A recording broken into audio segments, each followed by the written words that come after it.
Hello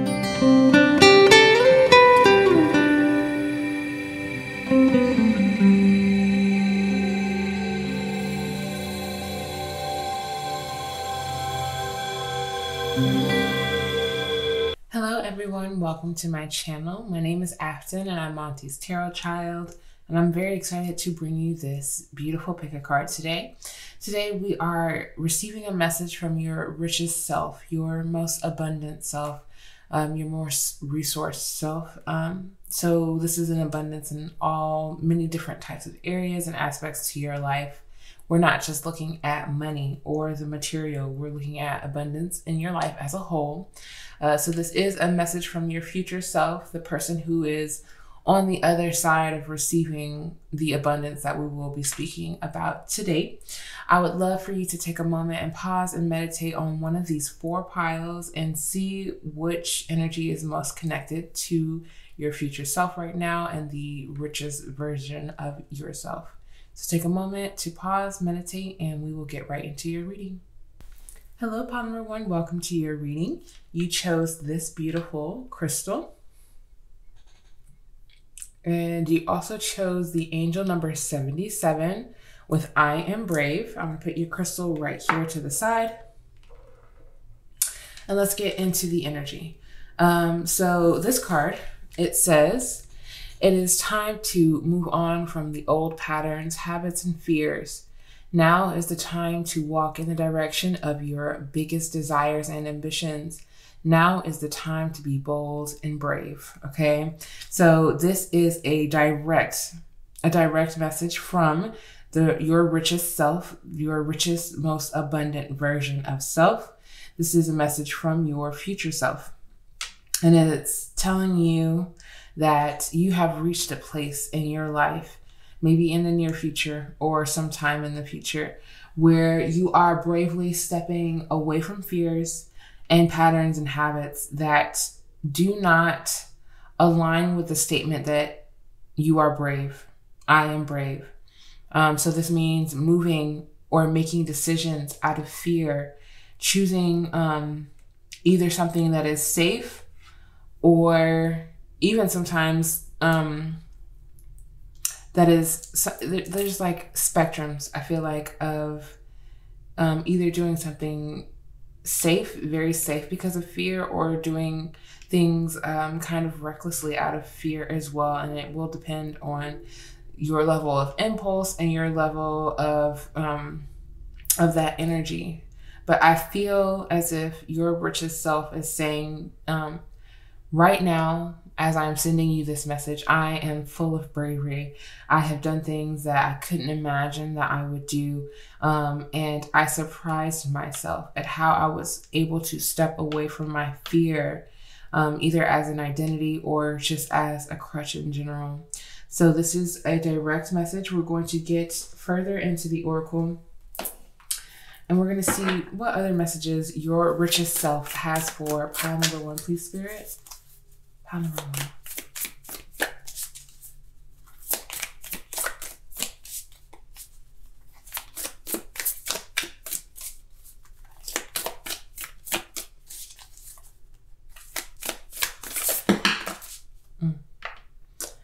A little too many. You have force, quarter moon, and Taurus, release control, and open up to change. Those are very connected. But I just need 1 card. But yes, you are, full moon in Gemini. Embrace the flow of life. So you are absolutely approaching life in a more easeful manner. Full moon in Aquarius at the bottom of the deck. Be real. So you have 2 full air moons, and that is actually really symbolic, because you are trying to be more adaptable. And as Aquarius is a fixed sign, I feel like you don't have any issues on being fixed within your ways of thinking. Because you had Taurus and Aquarius show up in those other 2 cards. What you really are learning to work on is being adaptable and embracing the flow of life. This is hard for you. Your richest self says that at this point in your life where they are reaching you from, you have been able to in some way master being in the flow of life, rather trying to be in control of life or being afraid of change. So in this bravery, I see a message from your richest self saying that you have almost kind of done the unthinkable in regards to what you believe true for yourself. This means that you have done a lot of mental retraining to actually believe that you are capable of achieving something that you once thought was completely out of possibility for you. And you are doing this with a level of realness that you admire from yourself in this place. This realness tells me that you feel strong in this version of you that you are showing up as. You feel real. You feel authentic. You don't feel worried that someone is going to call you out for being something that you're not, because you are bravely doing the things that you say that you want to do. You're bravely living in the flow of life that you have craved to be a part of and existing in, if that makes sense. Your richest self is saying, like, you are so authentic to your desires that the things that you imagine are the very things that you are manifesting for yourself. That is how aligned and in tune you are with the energy. That is how connected you are with yourself. And that is how much you have learned about yourself through this process. Being able to witness yourself think different thoughts, and behave differently with these patterns and habits. You are able to witness yourself behaving differently in order to reach a certain goal, it feels like. I'm going to shuffle more oracle cards because I'm very curious to see how this is expanding for you. Pile number 1, please, Spirit. A message from their richest self. Embrace the flow of life. I feel like you've been very curious with this Gemini energy here. Very curious. Yes, about yourself, but also I feel like your surroundings as well. You've been very curious, and your richest self is letting you know that you have heard the call to adventure out and learn more about something, to not belittle yourself within the learning process, because everyone is new to things when they are first learning something. You are bravely saying, I don't know, but I'd like to find out. I'm curious about this. I'm curious about how it affects me, how it affects life around me, how it affects my community, even for some of you. And this is giving you a lot of fulfillment. I feel like learning and finding new knowledge is an aspect of your richest self that you absolutely admire during this time, where you were, in the past, you were comfortable with limited knowledge. You were content with not only not knowing, but not seeking the answers to what you don't know. And your richest self says that you feel fulfilled being able to adventure a little bit intellectually. So let's see. What else, please, Spirit, for pile number 1? Pile number 1. Maybe learning, and this is just so specific, especially with the full moon here, gaining full clarity, full, not 100%, but full awareness of certain things, again, that you're curious about or want to know more about. And this could be in regards to other people's cultures and the struggles and hardships that certain cultures go through, but also certain, the richness also of other cultures as well, because society, there's this this thing, I don't know if there's like a terminology for it, but where people in society like to focus on people's struggles and their triumph over struggles, because they kind of just get addicted to that to witnessing that. But there's also beauty in other cultures as well. It's not just hardship. It's not just struggle. It's not just poverty or anything of that nature. It's not always, that doesn't always have to be the focal lens in which you learn about things. You can learn about the richness, again, of culture and history and things of that nature. And I really, it can be in regards to anything, honestly. But for some reason, I'm hearing not just being drawn to the darkness of certain knowledge or information, but also looking at the richness, the life, the vitality of certain cultures as well. I feel like that's a very specific message for someone. So of course, take what resonates. But all right, flew out. You have divine love here. And at the bottom of the deck, you have sanctity. Through offering, even the most mundane problem can be a sacrament. How beautiful. So I do believe that you are in this process, your richest self, the richest version of yourself is reaching a process of divine love. And it says, when you offer everything to the divine with detachment, you begin a love affair with spirit. So both of these cards speak of offering, giving something without the expectation of receiving in return. An offering is a blessing. It is sometimes a symbol of our gratitude for being alive, for being in this human existence, for being able to experience divine love, knowing and feeling God, the universe, source's love for us, and then offering a token of our gratitude in return. That is what I feel like an offering is. Just a blessing to say thank you.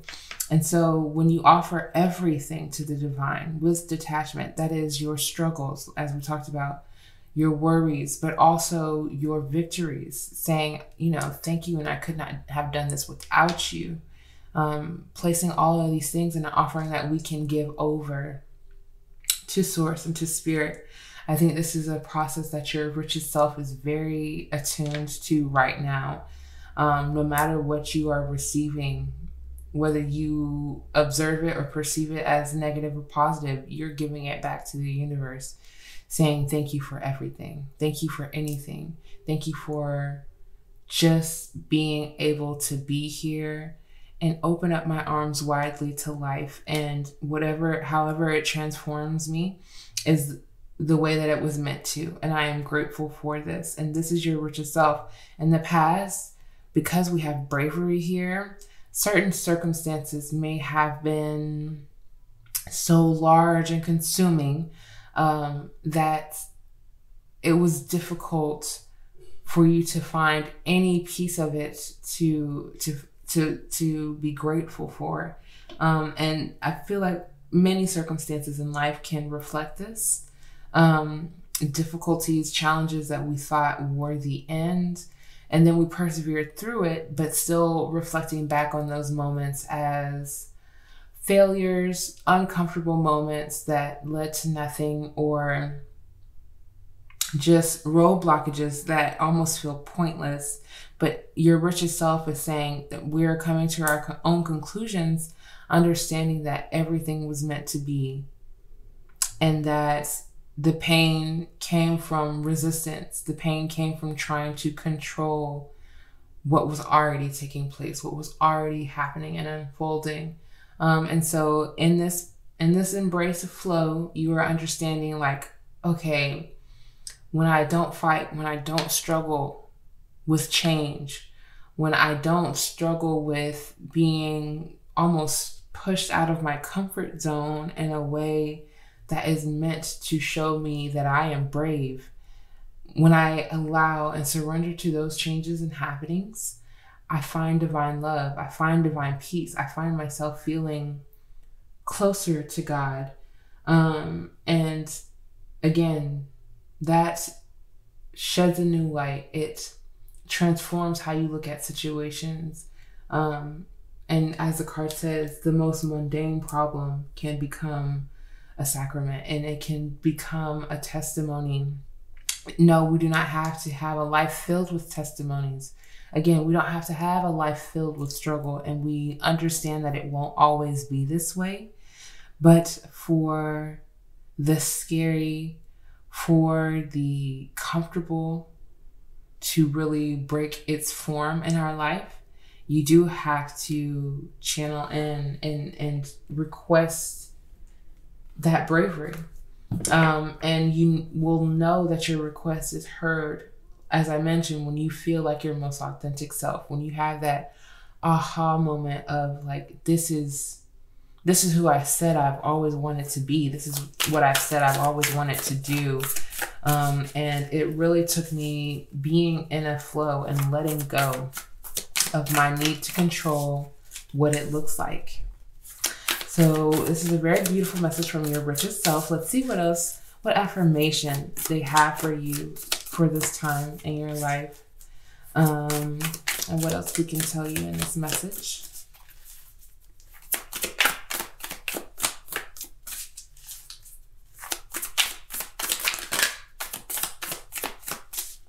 Quite a few. I'm going to put the ones that, I'm going to put them back and keep shuffling. I combined two of the Oracle decks together, so I'm going to make sure that it's evenly shuffled. Okay. Okay, so I'm going to keep this one and we're going to mention this one. But this one says, when I'm patient, I let the universe do for me what I cannot do for myself. And that is embracing the flow of life. But you also had the affirmation, I don't have to fear my fear. I can use it as a way to get closer to love. You have love again. So your richest self wants you to know that you are filled to the brim with love. As you are letting your fear exist, because sometimes you don't have to do the most to get rid of a fear or to change it. You just have to acknowledge that it is there so that you know that you are not acting out of this fear. And so it says, I don't have to fear my fear. You can use what you are afraid of, that is you being brave, as a way to get closer to love, as a way to get closer to God. I feel like it is like portrayed sometimes in media, through media, where you witness a person in a movie or in a show go through something traumatic or strong and intense with emotion, and you witness that character of that person lash out at God and lash out at the one who we perceive to have the control. And it kind of draws us away from that source. It draws us away from God. It makes us resentful. It makes that character or that person not believe in the source that is supposed to be forgiving and compassionate and gentle. You see it replicated through media, and I feel like you may have been at this place in your life at some point where you questioned God, you were angry with God, you didn't believe that there could be a power or a source that was so powerful that it couldn't spare you any pain, because to you, pain does not equate to love. But your richest self is here to tell you that you went through those things to actually bring you closer to God. And whether you are in this place right now with this awareness, or you are going to be waiting years in advance to feel the feelings of love and connectivity to source again, this is what your richest self is letting you know. Like, at some point in life, you are going to find that connection again. And it's going to take an event that you weren't necessarily expecting or preparing yourself for, because the bravery here says, I'm going to do it through fear anyway. I'm going to do it scared anyway. I'm going to challenge myself in this to show myself what I am capable of. And I can't imagine what the situation is, pile number one. I can't imagine what emotions are being evoked from you at this time, listening to this, or just in general in your life, what is really building this emotion up within you. But you do not have to be afraid of your fear. Fear is a natural human state. Fear lets you know that you do not have all the answers and that you don't need all of them, because what would you do with all the answers in the world? Would that change anything? Yes, it would completely change your entire human experience. So a lot of the times I feel like we are meant to be left in the dark, even with this full moon here saying that you are being illuminated, whether that is an internal illumination around your psyche, and where this message is meant to be hitting you the most, or just in general, you have this inner knowing, that you are coming to a place where everything is going to be okay. And that you can take, again, what has happened and use it as a way to get closer to some source of love in your life. It doesn't just have to be with the divine. It could be a genuine relationship in your life that you are ready to show up more fully in, because you know that you are being supported. This could even be a relationship with yourself. But at the bottom of the deck, it says, feeling good will bring me far more than whatever I thought I needed. Feeling good will bring me far more than whatever I thought I needed. And just seeing this card and looking at the cards that are here for you, I feel like I can almost intuit feeling like you're going to have a lot of watery and emotional cards coming out within the tarot, because this is an emotional situation that your richest self is trying to reach you in regards to. It's an emotional situation. It is a personal situation. Not many people are witnessing you struggle with being brave and wanting to experience more in life spiritually. That is why the Be Real full moon in Aquarius is here. But you have to feel like you are in the environments that also brings this out of you. And your richest self is letting you know that you will be. You will be finding the genuine environments that allow you to realize that all I needed, all I wanted was to feel good. And I needed to feel good in a spiritual way, because I strongly feel like you are at some point in your life, you're calling out to God again, saying, take me back. Take me back. Let me back in to your heart. Let me back into your grace.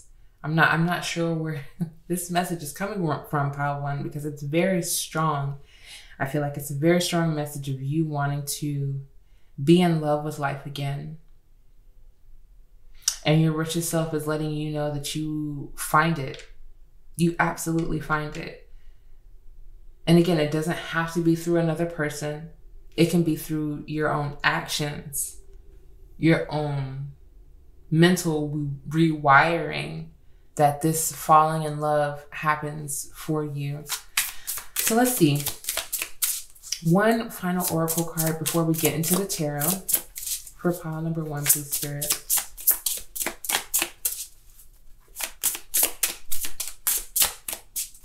Pile number one.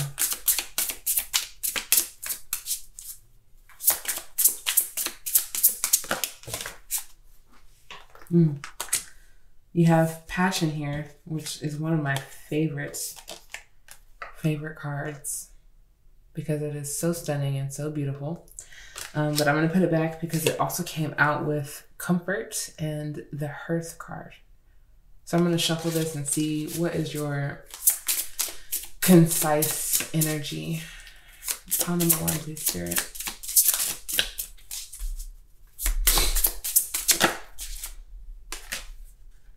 You have movement with speed.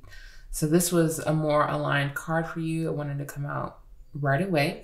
And it is 100% connected to the I Am Brave card. It is time to move on from the old patterns and habits and fears. And you are doing so quickly. You're doing so with speed, because you know that there's no need to dwell where you do not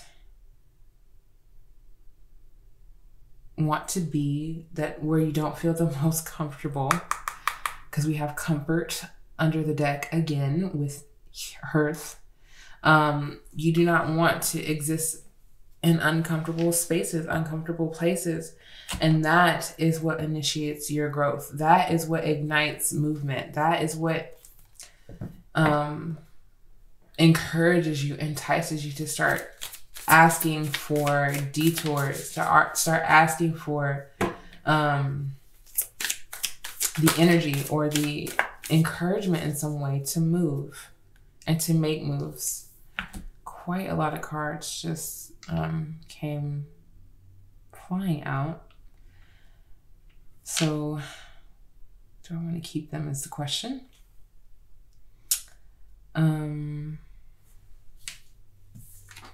Yes was the answer. So let's see. You have the King of Stones or the King of Pentacles. It's a beautiful card. Okay. You also have the Nine of Swords. Okay.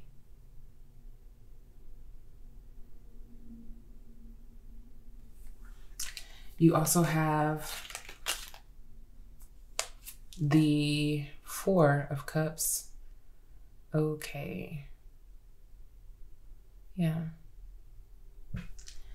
And the Magician card. Wow. So beautiful. And then we'll pull one more. But let's look at these first. There is overthinking and dissatisfaction surrounding you right now. But you also simultaneously have the keys to unlock the door to this blockage or whatever feels uncomfortable or unsatisfying to you. You have the key. You have the ability to, like I said, manifest detours, the necessary detours in order to get you out of an environment that makes you either feel stagnant or like you just aren't able to learn as much about yourself as you would like to, because you are afraid. The Nine of Swords talks about, honestly, a disruption to your sleep pattern, a disruption to the healthy habits that exist in your life because you are consumed mentally with a fear. And again, when I say fear, I've been talking a lot about this recently, and I feel as if a fear is just, an emotion that comes up when you are trying to control something from happening. A fear is something that we don't want to happen. A fear is something that we will do anything to keep from happening. And I also look at fears as, avoidable circumstances, because when we are trying to do anything to keep that fear from happening, we're actually circling around what we fear. We're looking at it. We're keeping eye contact with it. We're making sure it doesn't move or get closer or come near us into our reality, but we are actively manifesting that towards us. What you fear is what you are seeing in your eyesight right in front of you, because you are hoping that it won't reach out and touch you. So with the Magician, with the Nine of Swords and the Four of Cups, I think this is a message from your richest self telling you that when you feel that fear, tell it that it doesn't have power. Tell it that it doesn't exist over you. Tell it that there is a higher power that is looking out for your desires and also your fears. There is a higher power that has the ultimate control, that is not here to keep difficult things from happening in our life, but to help us to move through them, to move past them, to build upon hardships. The King of Pentacles, they don't start off with all of the resources that they need. They find them, they grow them, they tend to them, and they help others tend to those things as well, tend to the roots, and to help to get rid of any weeds also, if we are taking that to a literal sense.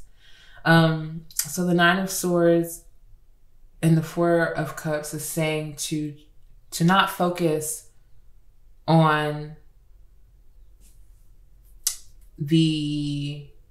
what the perception of the situation looks like, because that can change. Honestly, a situation can change for the better or the worse, but what you focus on is what will be more likely to happen. If you are focusing on just making the best out of a situation, no matter the situation, no matter what it looks like, if you are focused on saying, I will not let this kill me, it summons the support that you need in order to make that a reality. So the Four of Cups says, yes, I know that you are disappointed. Your richest self says that you have faced a lot of disappointments. You have faced a lot of things that have worried you, that have put fear in your body and your mind, that has kept you up at night, that has kept you from feeling like your richest self, that has kept you from feeling like your most abundant self, and also has made you feel like you have not had the power to say what happens to you or to do something about it. And so the Knight of Wands lets you know that you are blazing through these fears.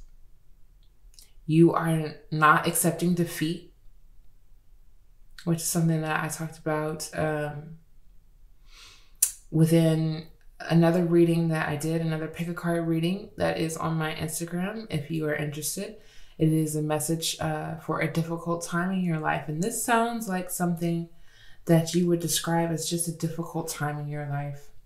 And so I see you, as I mentioned, not accepting defeat, not allowing difficult circumstances to define you, but finding a definition of yourself after those difficult situations. And a way that I can, make that make sense for you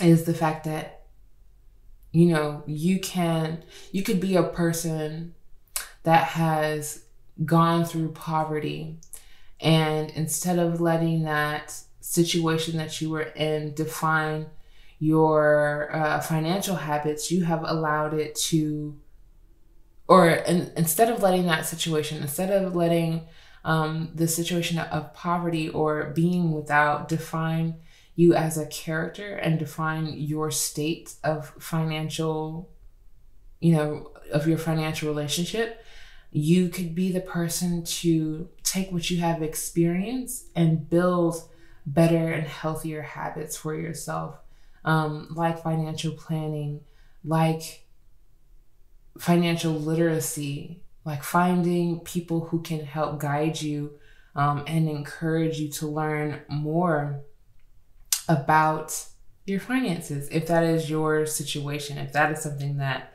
resonates for you. But especially with the Gemini energy and embracing the flow of life, being curious about not only energy, but the way that you are perceiving it. The Four of Cups and the Nine of Swords are both about perception, emotional perception and mental perception. So if something makes you feel a certain way, does that mean that it is negative? Does that mean that it is bad? If something makes you think a certain way, if a situation has altered your mindset, does that make it, again, a negative situation or a negative thing?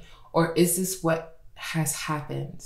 Is this something that has happened and it is neither positive nor negative? It is a neutral, mundane circumstance that that maybe many different people have gone through, and the way that it has impacted you has been intense. It has been disappointing, and I feel like your richest self is letting you know that you have turned that compost into nutrient-based, life-giving sustenance. You have transformed something, or you are transforming something within you. You have the Seven of Cups, and that is based on choice. That is supported by the choices that you make. And I feel like you are, especially with the 7-7 here, and 7 of Cups at the bottom of the deck, you are really trying to make as many intuitive choices as you possibly can. Following your intuition, following your gut, not second guessing yourself as much or doubting your ability to know when it is time to address something or know when it is time to leave something behind. Just really trusting yourself. And the more that you start to see yourself, trust yourself genuinely, I think the more encouraged you will be, the more inspired you will be to continue to take action and to, again, reject and deny defeat in any situation in your life right now. So I am going to shuffle a few cards from your higher self and see what final messages they have for you, pile number one, and see if there's anything else also that is popping up for you within the cards. One fell, of course. How well have I taken care of myself today? I will do better now. This is your richest self asking, how well have you checked in with yourself today? Have you asked yourself what you needed? Have you gone to get what you needed? Have you taken care of your mind, body, and spirit? So that is taking a moment to mentally decompress, taking a moment to nourish your body with water or something that is hydrating and healthy for you. You know what you need intuitively. And especially if you are feeling low on resources, low on being able to just do better, that may mean that there is something else that is taking up your energy, taking up your time, that is draining you rather than taking care of you. And you have to replenish that resource in any way that you can, either by taking a nap, by finding the time to even take a nap, or again, getting out, getting some sunlight, drinking some water, or eating a really good and balanced meal. The Magician says that you have the ability to manifest this for yourself, especially when you are feeling depleted. You also have, I need more hours of sleep. My brain deserves the break from all these thoughts throughout the day. A direct message. Honestly, a very direct message from your richest self. They're telling you to take a nap, boo. They're telling you to take a nap, to turn your brain off, to give yourself a break from all the thoughts, again, the fears and the worries, and to do something that gets you out of your mind and into your body, with the King of Stone or the King of Pentacles and the Knight of Wands. Doing something that is fun, carefree, and lighthearted for the moment will help to replenish and rebuild something like existential in your body, like completely necessary, so that you are not exhausted or near burnout. And at the bottom of the deck, it says, I will enjoy the connections with people who love, cherish, and value me. This is from your richest self. This was that watery aspect that I was feeling as well, of connections replenishing you with their love, their appreciation, and, you know, them telling you how much they love and cherish the connection that they have with you. But also you doing this for yourself and having this intimate moment with yourself, telling yourself that you love yourself and that you value everything that you have been through, because it has made you who you are today. And you have a great source and well of inner strength that is waiting to be tapped into and built upon, because you are a brave and very invigorating spirit, and you deserve to live in this authentically for the rest of your life. Pile number 1. I hope that you enjoyed this reading. If you did, please give it a big thumbs up. It helps my channel a lot, and I would greatly appreciate it. And I would also love to see you in another reading. Peace. Hello, group 2. Welcome to your reading. You chose the beautiful amethyst crystal pendant, and it's in the shape of a heart. And so, you know, just symbolically, this represents your richest self being filled with love. And I feel like this is an intuitive kind of love, because amethyst is connected deeply to our intuition and our sixth sense. It is connected to our crown chakra as well. So I feel like this is already symbolically a message for you, just letting you know that there is a lot of fulfillment within this reading for you, and seeing, you know, what future fulfillment awaits in your life. But you also did choose the angel number 5. And this is connected with the energy of being adaptable. So it says, I am adaptable. And the card says, flexibility is your forte. And this is your richest self sending you this message. When life throws you a curveball, you can easily adapt to new circumstances and find excitement in the unexpected change. Be brave and bold in your endeavors. So I do believe that your richest self is letting you know that the way that you experience the most out of life, the way that you know that you are reaching fulfillment, is by being adaptable, being open to change, and being open to new experiences. This is something that you deeply want, deeply crave, and your richest self, this intuitive part of yourself, is very aware of it. So I'm going to shuffle some oracle cards, some more oracles, just to see what is accompanying this message. What change are you becoming more adaptable to? And what your richest self has a message about this for you. Pile number 2, please, Spirit. Okay. You have full moon in Taurus with detoxify. Okay. And you also have at the bottom of the deck, first quarter moon in Sagittarius, believe in your good luck. Wow. Okay. And Sagittarius is a mutable energy, so that is encouraging this adaptable behavior. But you also have the fixed energy of Taurus. Taurus the bull. And you can see the bull depicted here in the card. I think that you are gaining a lot of clarity and understanding around the things that you must be willing to let go of in order to achieve this fulfillment that we have been talking about with your richest self.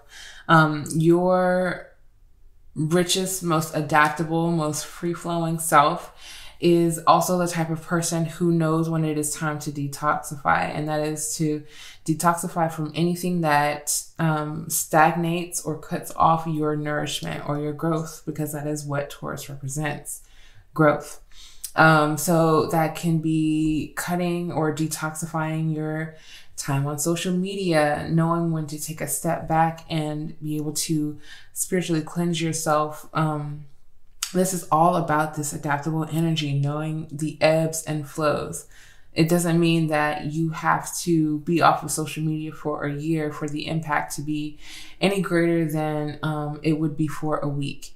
And even for some people, a week sounds absurd. It sounds crazy to not be socially connected through the internet for a whole week.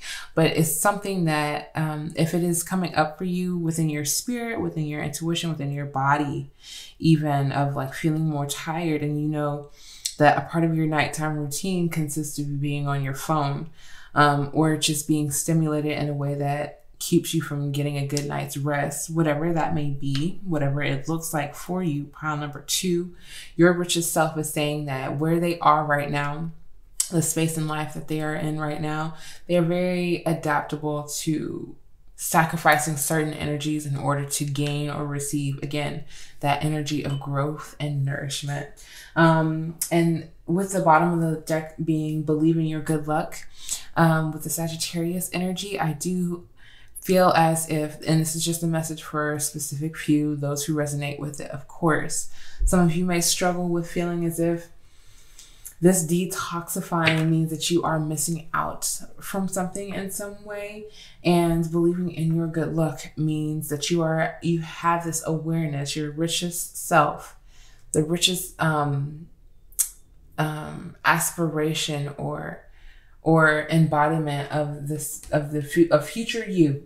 Problem number 2, the future you that is sending you this message is saying that you actually sometimes gain a lot more by sacrificing what you do not need, what you know is not of benefit to you, what you know does not feed you in certain aspects, especially possibly when you are reaching out to those things in an emotional state. With the full moon here, we always hear about during full moon phases where emotions and energy are at a heightened state and you feel more sensitive. And so with the full moon being here, you may start to notice a little bit more or have more awareness of the things that are calling to be detoxified, especially when they call to you and they don't feel as if they are calling you to indulge like they used to, whatever those things are.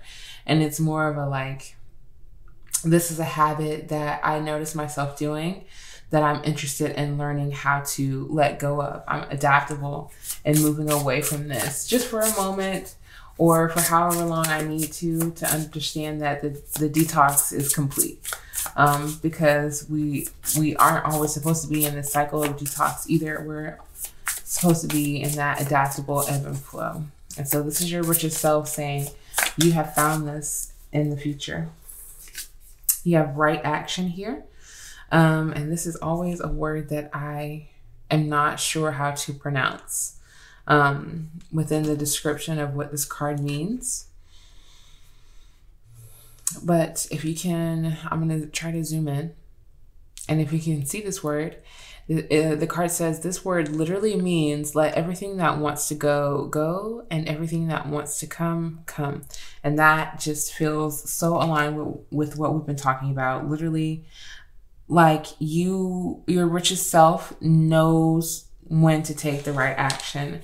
It knows, it feels it intuitively, again, in your chest, in your heart, or within your gut as well, like your stomach, when to take that action, when to make a move, when to make a change, especially possibly in response to life's curveballs, because that's what happens in life. The journey of our life experience is not linear. It's not always smooth. It's not always enjoyable. Sometimes it's more complicated than we would like it to be, or it's more complicated than we need it to be in that specific time in our life. And sometimes you feel like I'm going through hard things. Like I'm going through difficult things and I'm just supposed to be adaptable. But you feel it. You feel it. Especially when you start to listen to your emotions more, because I'm thinking about Taurus and how across the astrological wheel is Scorpio, which is its sister sign or its companion sign. And a Scorpio, one way that they connect to their intuition is through their feelings. That is a majority of how they are receptive to what they can trust and who they can trust is through their feelings.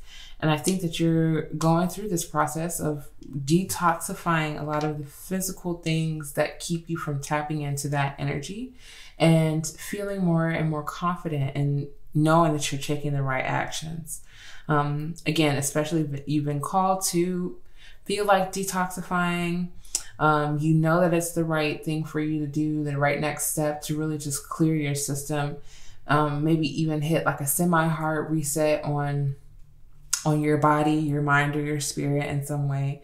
And then like making it an adaptable, a breathable routine for yourself so that it doesn't feel so, you don't feel so rigid when you're trying to be adaptable or when you are being called to be more adaptable. If you make it more of a practice, it feels more natural. It feels more like a natural habit. At the bottom of the deck, you have delusion. With intention without surrender can be a fast path to delusion. Okay, intention without surrender can be a fast path to delusion. You need both. Your richest self knows that you need intention, but you also need that surrender, that allowance, that adaptability, that flow. It has to be a continued practice to have those two at hand, because that is trust in the universe, first of all. And secondly, it allows you to understand that there's only a certain amount of control that exists in your life.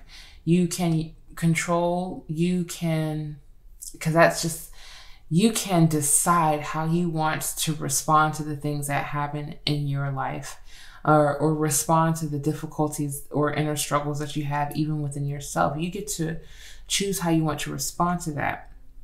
And if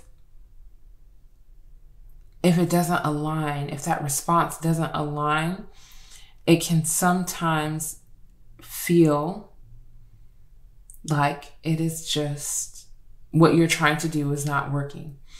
That is where surrender steps in and takes place, and it collaborates with that intention and says, you know, I have the intention to let this go, or I have the intention to heal this part of this situation. I have the intention to be adaptable. So I'm going to possibly do the opposite of what I think I need to do in order to see a different outcome this time. But again, your richest self knows that all of these cues, all of these symbols of like, oh, I'm on the right path. Oh, like that was the right thing to do. That comes from your intuition, and you will be confirmed of that more and more and more. So let's see what affirmation your richest self wants you to see right now, what they want you to hear in order to know that you are, as we mentioned, on this right path. We have the bottom of the deck. I'm going to flip it because it's upside down. Oneness is my true nature. Wow. That's so beautiful. This is an affirmation, a supporting affirmation from your richest self. Oneness is my true nature. You are meant to be one. You are meant to feel unified, complete, not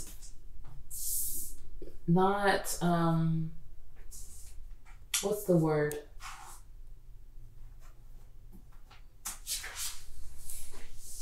Not separated.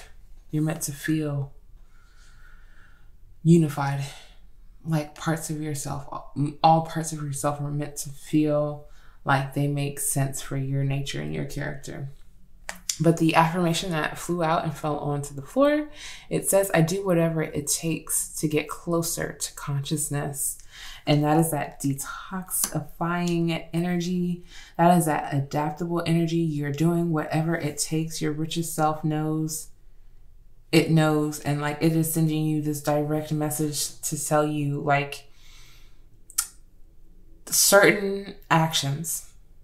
I do whatever it takes. I do. That is an action. Whatever it takes to get closer to consciousness. That is the right mindset. That is the right intention. Yes, that we talked about. This is the correct intention, and the action behind it should feel a lot like surrendering. It should feel a lot like letting go, throwing your arms wide open and saying, I actually don't know.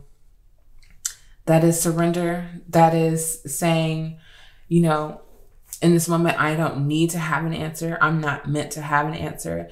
I am meant to actually purge all knowledge or information that currently stores in my body right now. Let it go.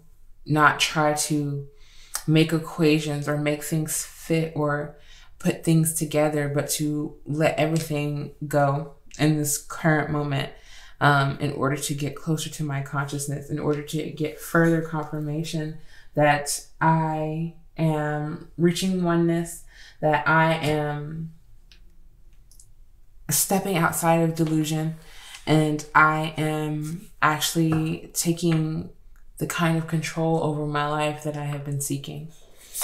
All right, let's see what else. Powerful messages from your richest self. Pile number 2. Oh my goodness, you have North with expansion here. And you also have pressure with transformation. And I think I want to keep both because they came out so clearly. You also have desert energy here with solitariness. Okay. And that is the bottom of the deck.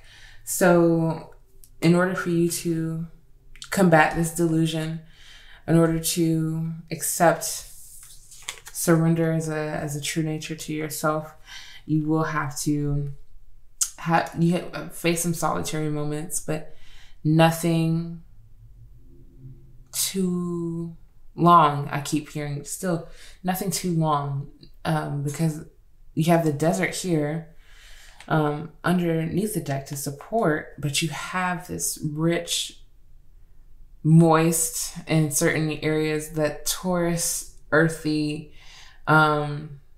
nutrient source of, like, if you feel what I'm describing, you know what I'm trying to say here.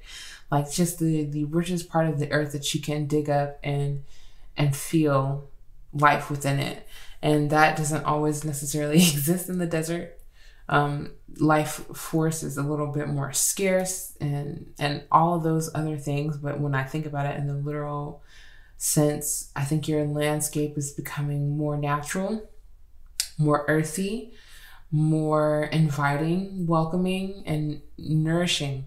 Again, nourishing, in order for you to be in solitude and be comfortable knowing that things are still alive and living and thriving around you.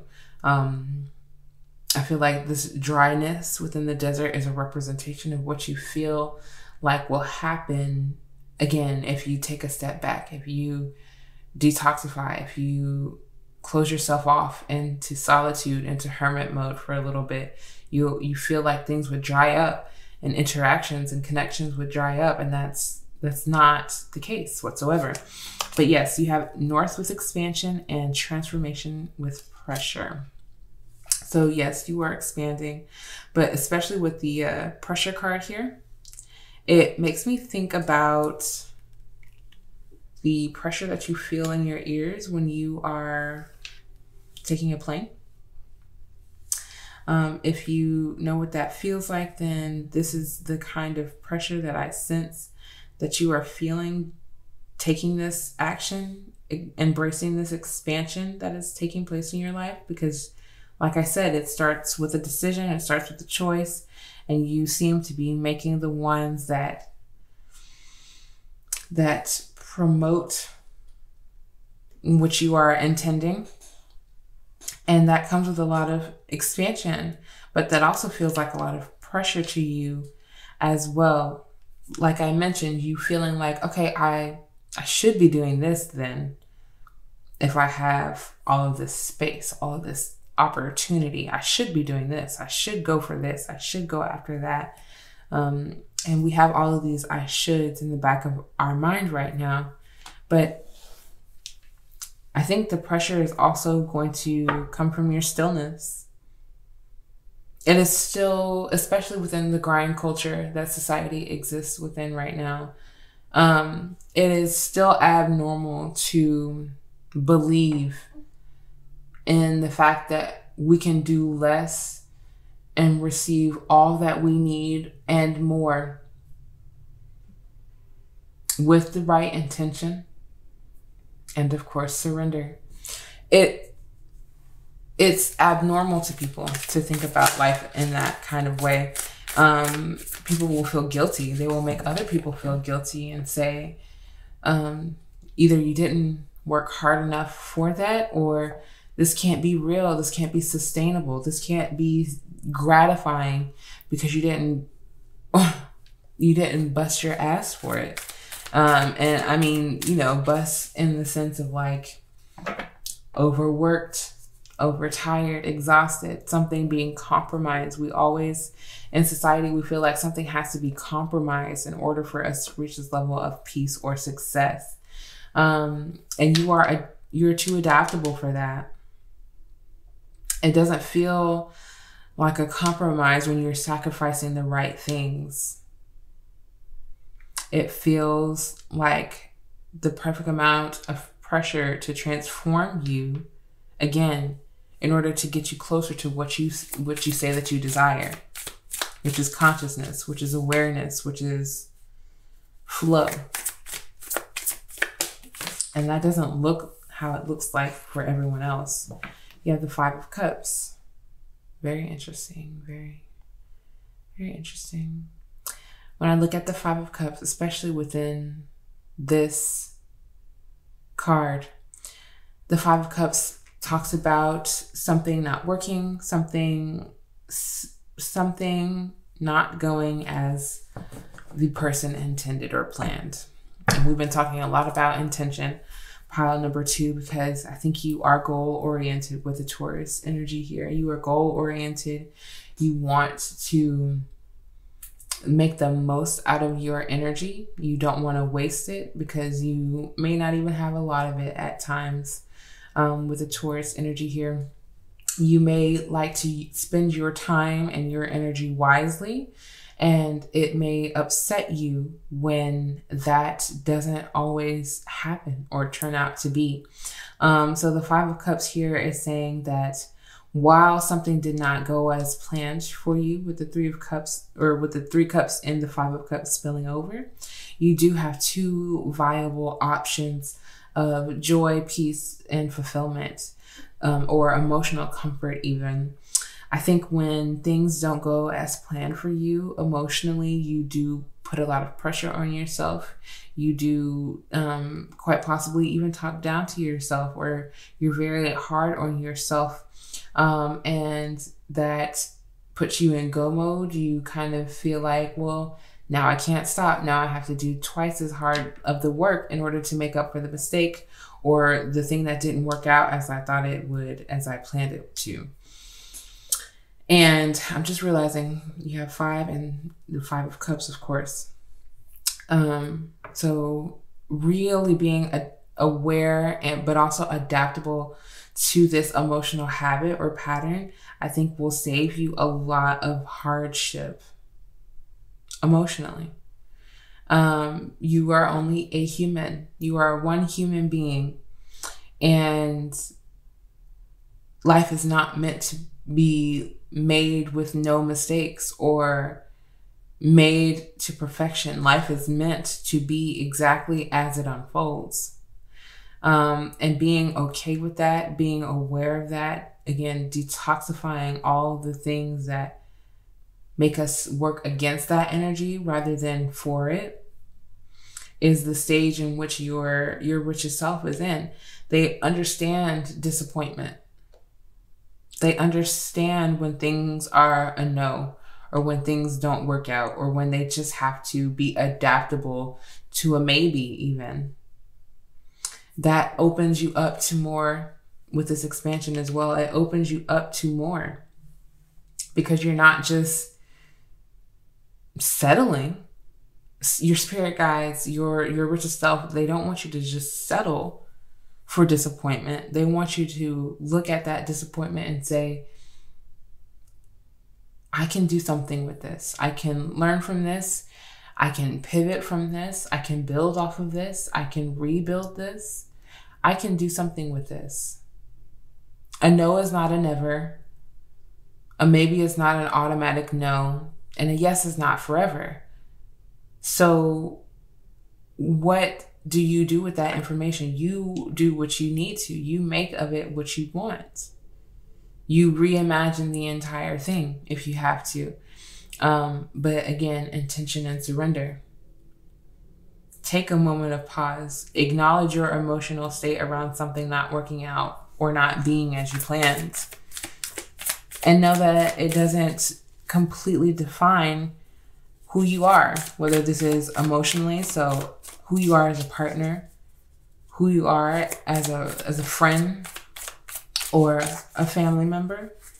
If it's a project, who you are as a creative. Disappointments don't define who you are as a creative. Your work defines who you are as a creative. Your spirit through that work defines who you are as a creative. You also have the Six of Cups. A lot of emotions that your richest self is working with right now. Not even just through, but working with. So things from your past, from your upbringing, your childhood, your adolescent, whatever the case may be, is coming up for you either right now or in the near future. And your richest self wants you to know that you can use that. You can use that energy. You can use those emotions. You can use that.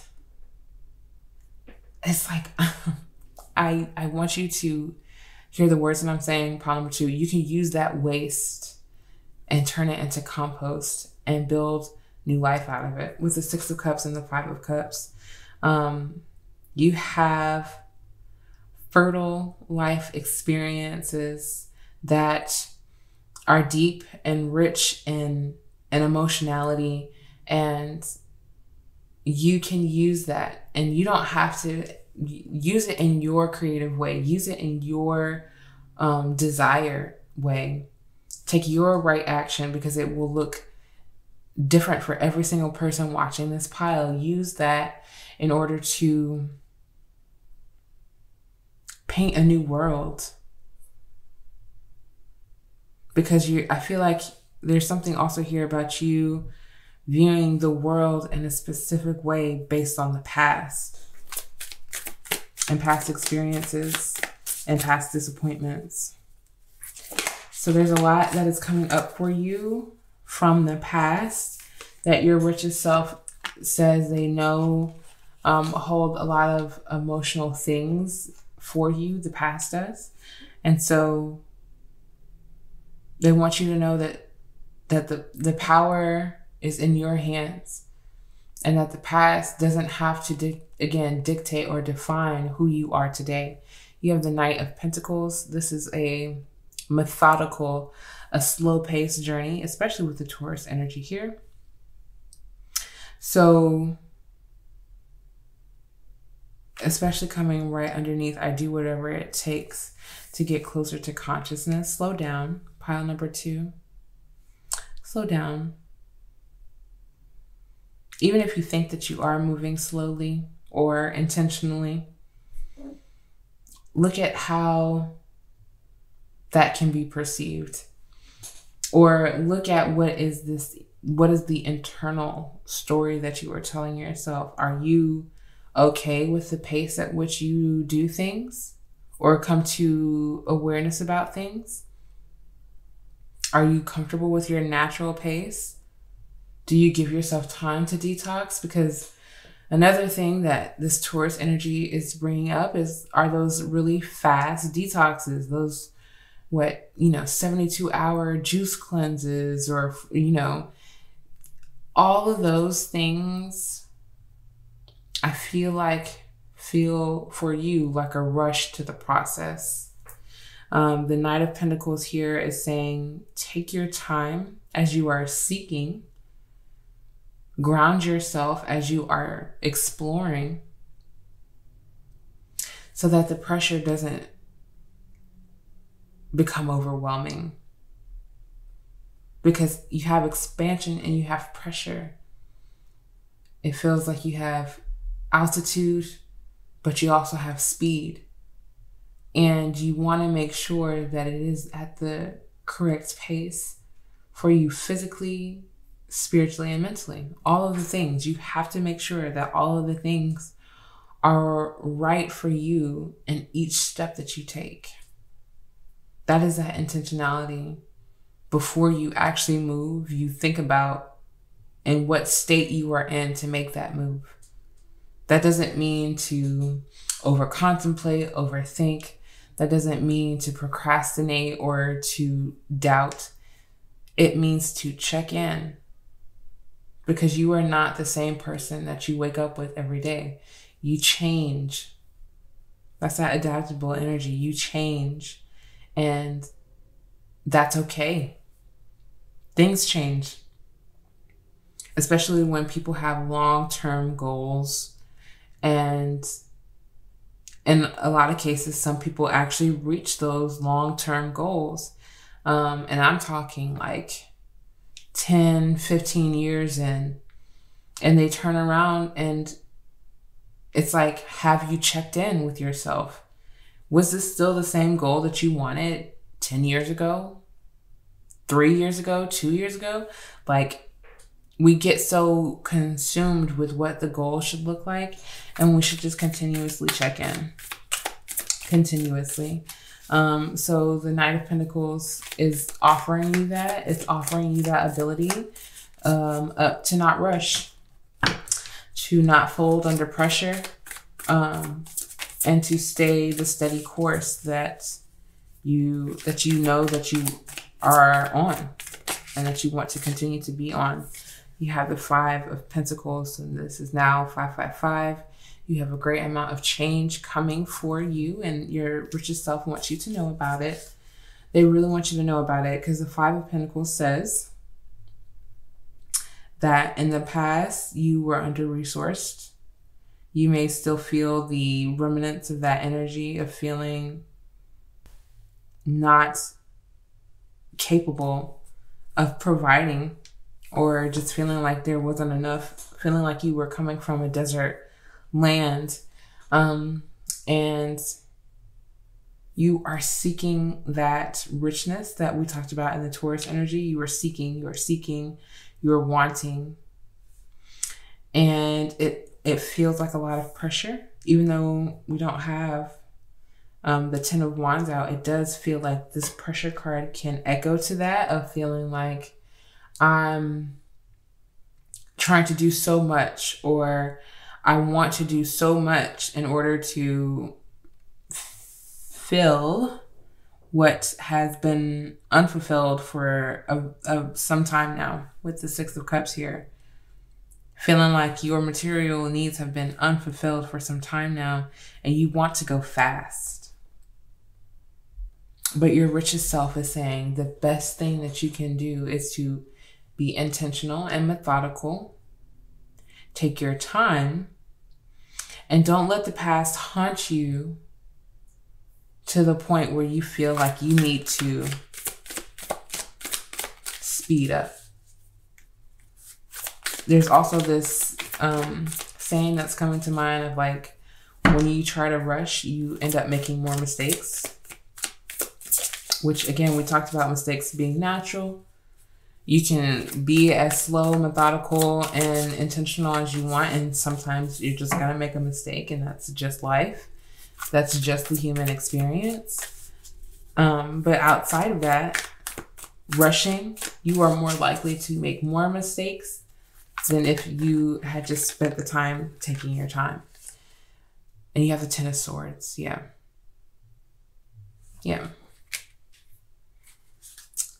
But you also have the 7 of Pentacles at the bottom of the deck. With this card, I'm hearing Rome wasn't built in a day. I don't know, how helpful that saying actually is when it comes to trying to slow down, trying to not succumb to the pressure. But your mind plays a key role in this, pile number 2. Your mind is playing a very key role. It is something that can make or break the situation for you, it feels like. When you think about old memories, it stirs up emotions, like strong emotions within you that I think that you are in the state of trying to work through and detoxify and release and identify less with. There's a few things that this Ten of Swords makes me think about, especially being connected to expansion and the North energy and pressure as well.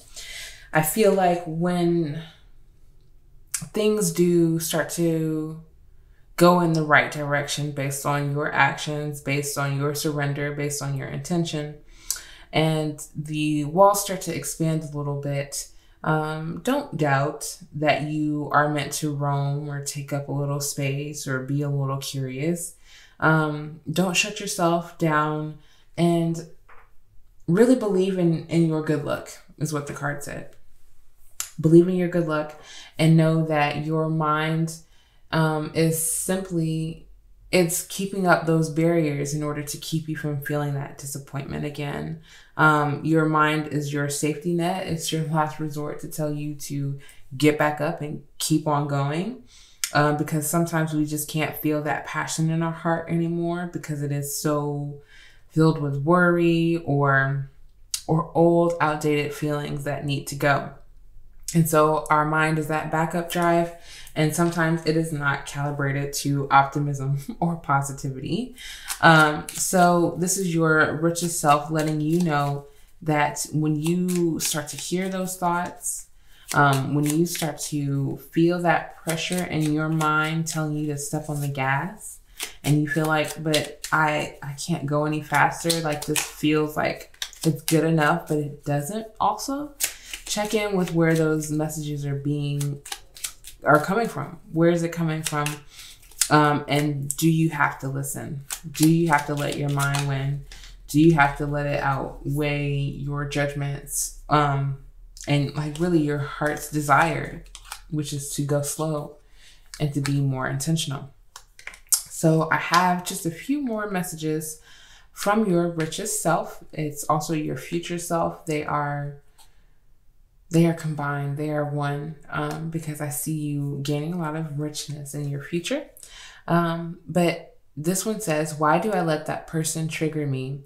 There's something I don't like about myself and that actual person. What is it? And so this is a direct message. This is a tough message.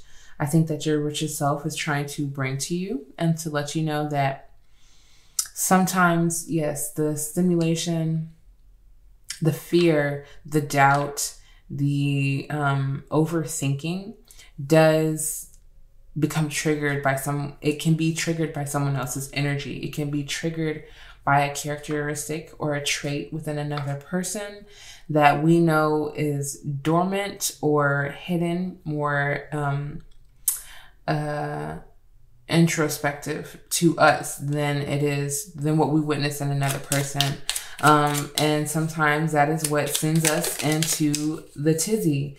That is what sends us into these emotional spirals. That is what reminds us that we too have a lot of things within us that disappoint us or saddens us or reminds us of a very difficult and a very hard past. So the question then is why? What is it? And what do I need to do with it? Addressing those first two will allow you to realize, oh, the only thing I need to do with this now is to surrender it. Because I know why. I know what it is. And now it makes it easier for me to say goodbye to it.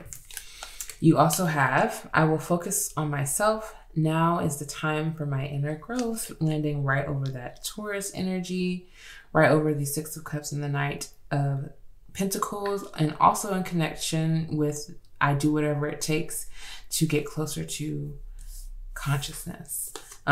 Your richest self has a lot of inner growth that they have faced. It has been like climbing a mountain, honey. Stages, levels, that ear pressure too. Feeling that pressure within your ears or your chest when you're climbing into a higher altitude. And honey, sometimes you can only climb certain mountains by yourself. So it is time for you to focus on yourself. Now is the time for some good inner growth. Turn your mind off, silence it, try to limit as much stimulation to it as you can, to focus on what you feel as if lacks, and look at where life automatically starts to expand when you address what you feel like you lack. And at the bottom of the deck, this says, I'm feeling irritated and it's overriding my positive thoughts. I need to stay at a high vibration. So it's time for you to solitary, especially when those emotions come out, when you're feeling irritated, when you're feeling snappy, or just really not in a positive structure for conversation. It's time for you to move to a higher vibration, trying to self-isolate and do whatever it is you need to do in order to raise that vibration. But this is your message, pile number 2. I hope that it reaches you well and that it resonates for you deeply. If you enjoyed this reading, please give it a big thumbs up. It would help out my channel a lot and I would greatly appreciate it. And I would also love to see you in another reading. Peace.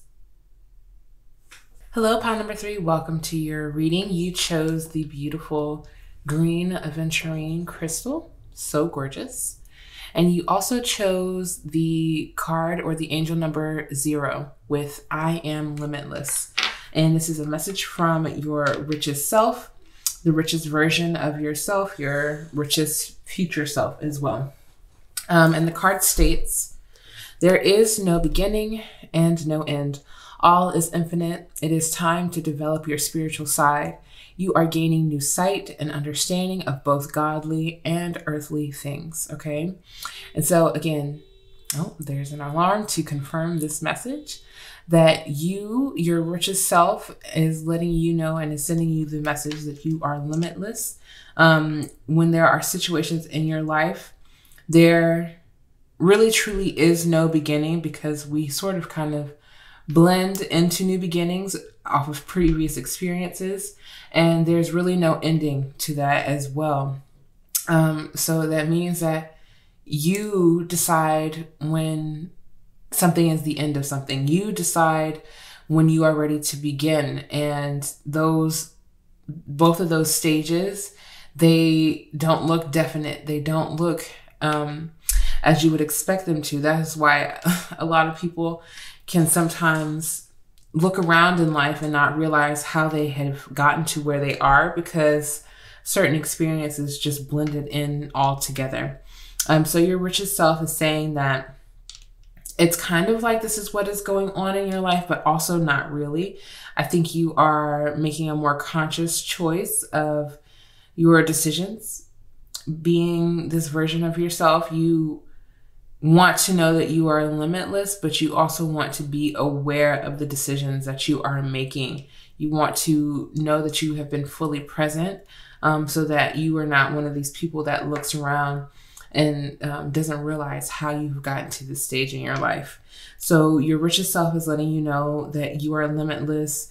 You are gaining just new awareness and understanding of earthly matters, such as time, such as development, such as those things, those physical, tangible things, but also spiritual matters, which I'm very curious as to know what the spiritual matters could be that you are really getting into, learning more about. So I'm going to shuffle some oracle cards and see what else your richest self wants you to know right now. Pile number 3, please, Spirit.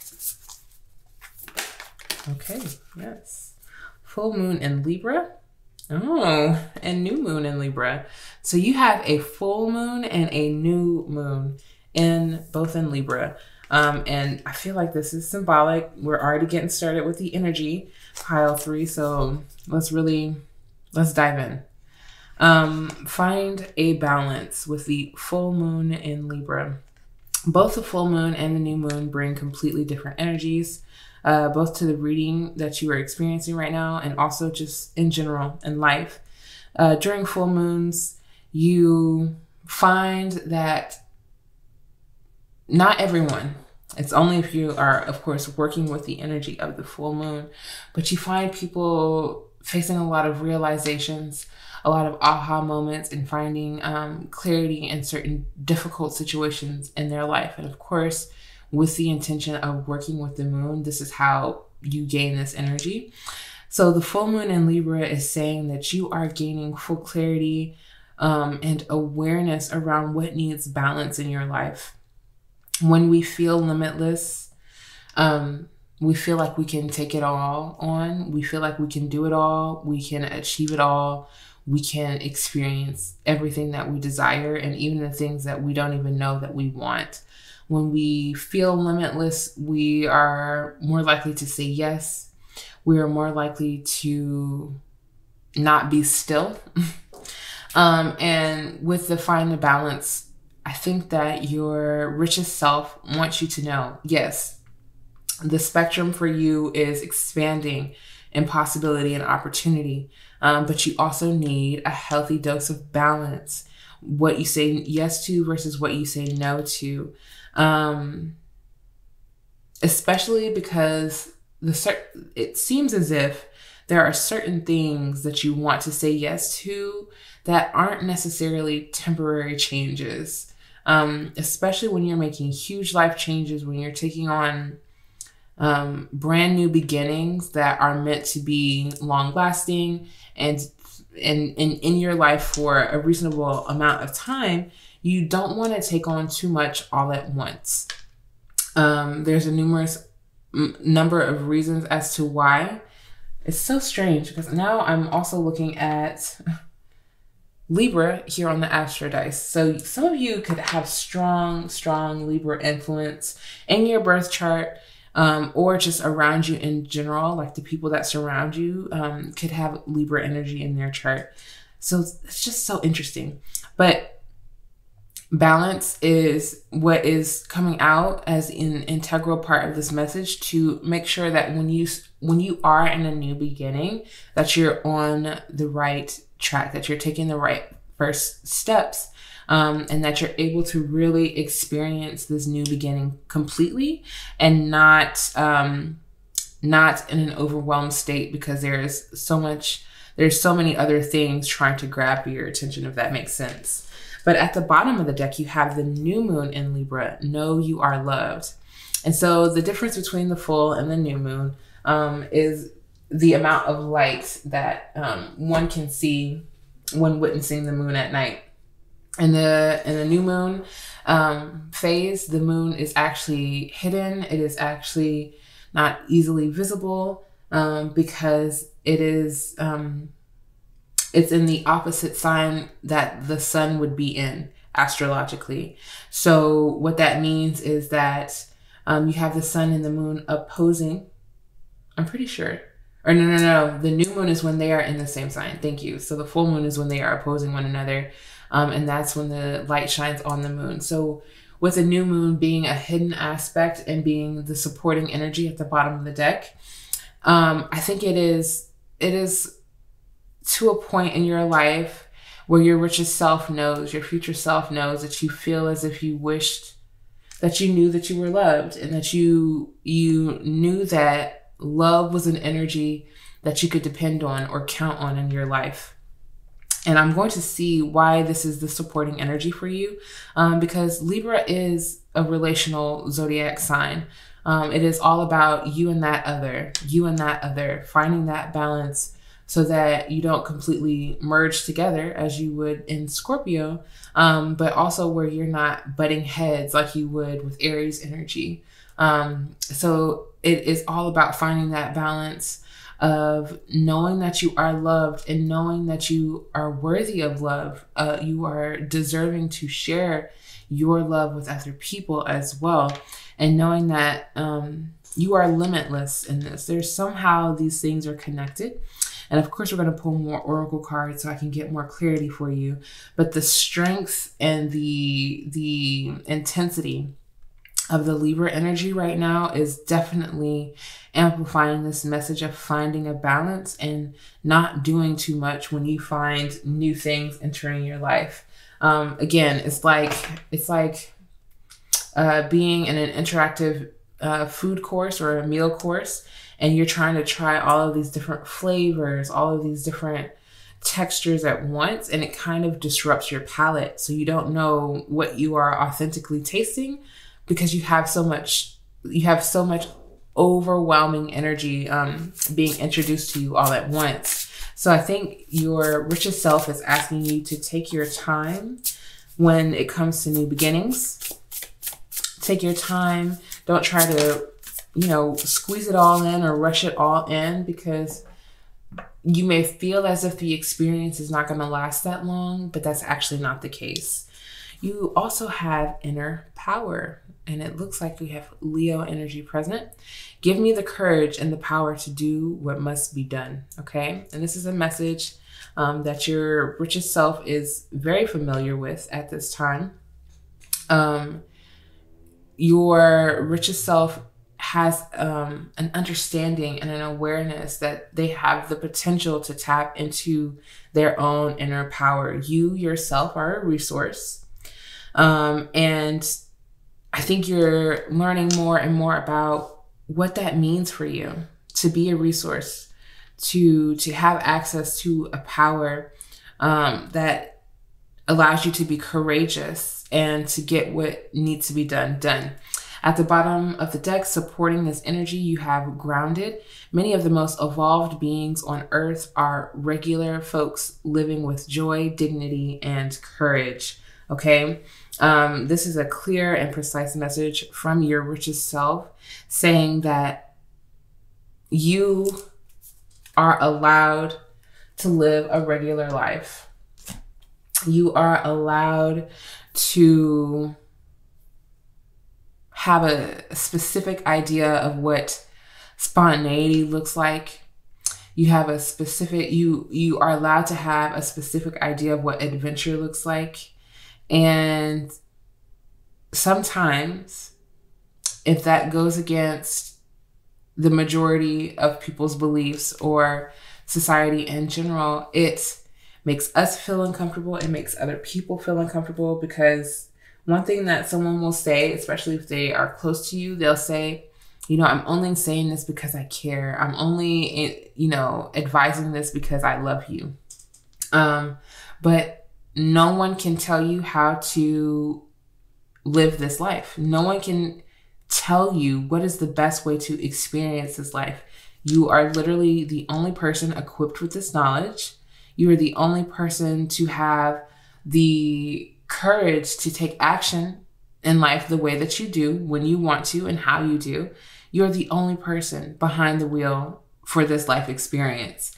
And so while you may want to share with others your ideals around life and what you want to do and how you want to be adventurous or how you want to live in that energy, sometimes it's more so just for you to experience and just for you to enjoy, and less about what other people think that you should be doing. Pile number 3, that I felt like was a specific message for someone. But here with the inner power, you are finding the courage to grant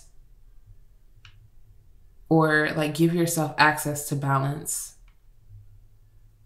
It's taking, there's something within you that's taking a lot of energy in order for you to, I just keep hearing, be still, sit still, and be grounded. Because you had grounded at the bottom of the deck. This could be in a situation where your richest self sees you struggling with certain actions, as we talked about, and they want you to know that your instincts are correct. But I'm gonna shuffle some affirmations for you, pile number 3, and see how we can gain even more clarity around this message. Please, Spirit, for pile number 3. What is their richest self trying to tell them now? Oh my goodness. Okay, that's the one. Even though all of these flipped over for you, we're only going to take one. And then we'll read the bottom of the deck, which says, happiness is my birthright. That is your richest self speaking directly to you, letting you know that the moment you were born, you were worthy of happiness. You were worthy of joy. You were worthy of all of those things that you want and desire as a natural human instinct, which is love, and to be loved and to be genuinely accepted and embraced as you are, because that is what you do for other people with this Libra energy here. You are very accepting of other people's opinions or of their perspectives. You won't be as likely to cut someone off mid-speech because you're going to let them say what they have to say, as you would hope that they let you say what you have to say. I'm not really sure. It just feels like there is such a strong other presence here with the Libra energy, because there are two sides of a scale, which means that you have something opposing something else. And meanwhile, in this depiction of the Libra energy, if you can see it, there is a person in the middle of even the two scales. So it could be 2 to 3 energies within your life right now, that, including your own, that makes you feel as if you're really having to consider everyone's opinion, consider everyone's desires. And there's nothing wrong with you being considerate whatsoever. But just as happiness is your birthright and it is your responsibility to go after that happiness and to live in it as you desire, that is for other people to do in their own personal life as well. And you cannot live for someone else's happiness. You cannot live for someone else's, you can't live for to be loved. You can only live as you are and welcome in the love that other people are trying to give you. But you cannot, I'm hearing people pleaser, honey, and take what resonates, of course, pile number 3, but you cannot please everyone based on the decisions that you make that are best for yourself. Someone will be displeased, someone will not agree, someone will think that you could do this or that better, and none of that matters at the end of the day when you are the one steering your own boat, steering your own drive. But this affirmation says, oh yes, I love it. Instead of worrying about the future, I know all is well when I'm aligned in the moment. And this is your richest self. This is an affirmation from them directly. If I ever seen one, pile number 3, they're letting you know that there is no need to worry about the future. There is no need to worry about the future when the future is right now. Like, you are actively creating the future. As you are watching this reading, as you are, making what feels like mundane day-to-day choices, that is you building the future actively. But you have to be a participant within the present moment. And when you know that you are aligned in the present moment, there is a less likely chance to be worried about the future, because you're moving in alignment. You're already moving towards your goals, what you say that you desire and what you say that you want. So especially when you find yourself flash forwarding, I think that's what I'm saying, but flashing ahead to the future, bring yourself back. Not even remind yourself, but bring yourself back to present day, right now, and ask yourself, are the decisions that I'm currently making, moving me towards that? If so, how can I let go of my anxiety or my fear? And if not, how can I ease my anxiety and fear by realigning my current actions with what I say that I desire?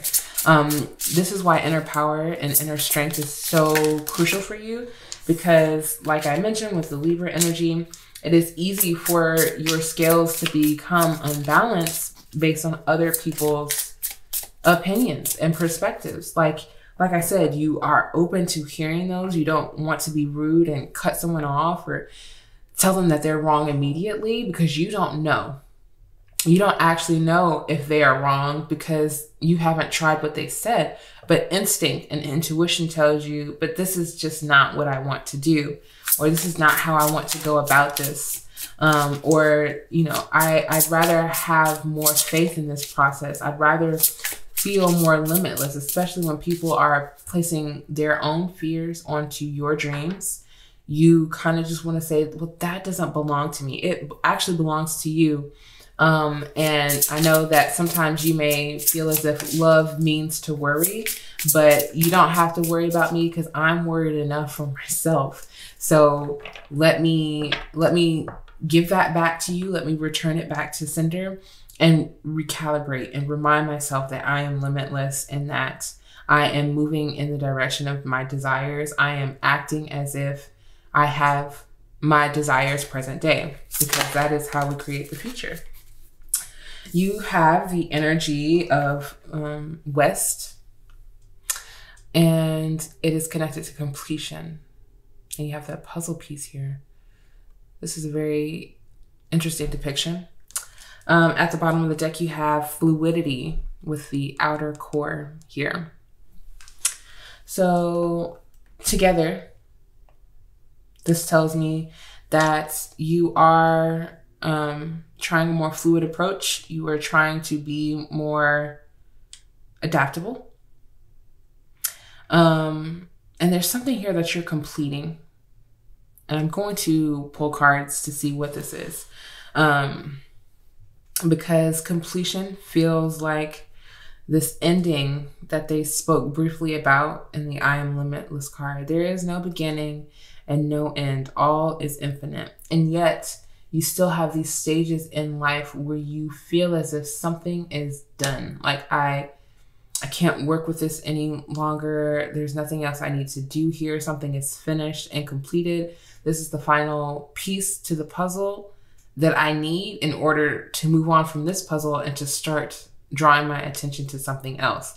That's where that consciousness was that I spoke about at the beginning, of kind of just like feeling when things are done rather than having a definite yes.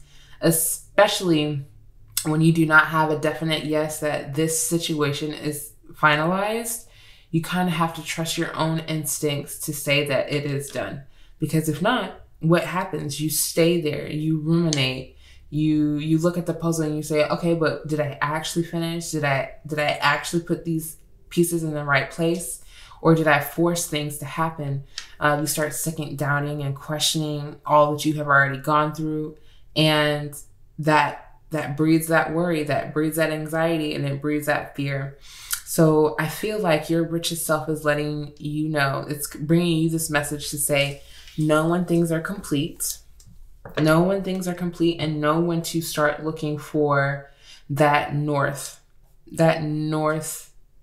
star, that north pointing in, or point within the direction of your compass to continue to strive for what you say, again, that you want to strive for, what you want to achieve or experience in this life. You have the Ten of Swords. It popped right out, flipped right over for you. And so this tells me that the one place where you do not feel limitless is within your mind. And, you know, there was another pile that got this very same tarot card. So if you felt called to watch another pile, that may be why. But the Ten of Swords says, I am not limitless. I'm actually indeed very limited. I'm limited to this experience. I'm limited to these thoughts. I'm limited to these habits and cycles because I can't seem to find my way out of it. But the Ten of Swords actually also is beautifully echoing the card of completion here. Just letting you know, like, the one thing that is stopping you from feeling like something is complete is your mind.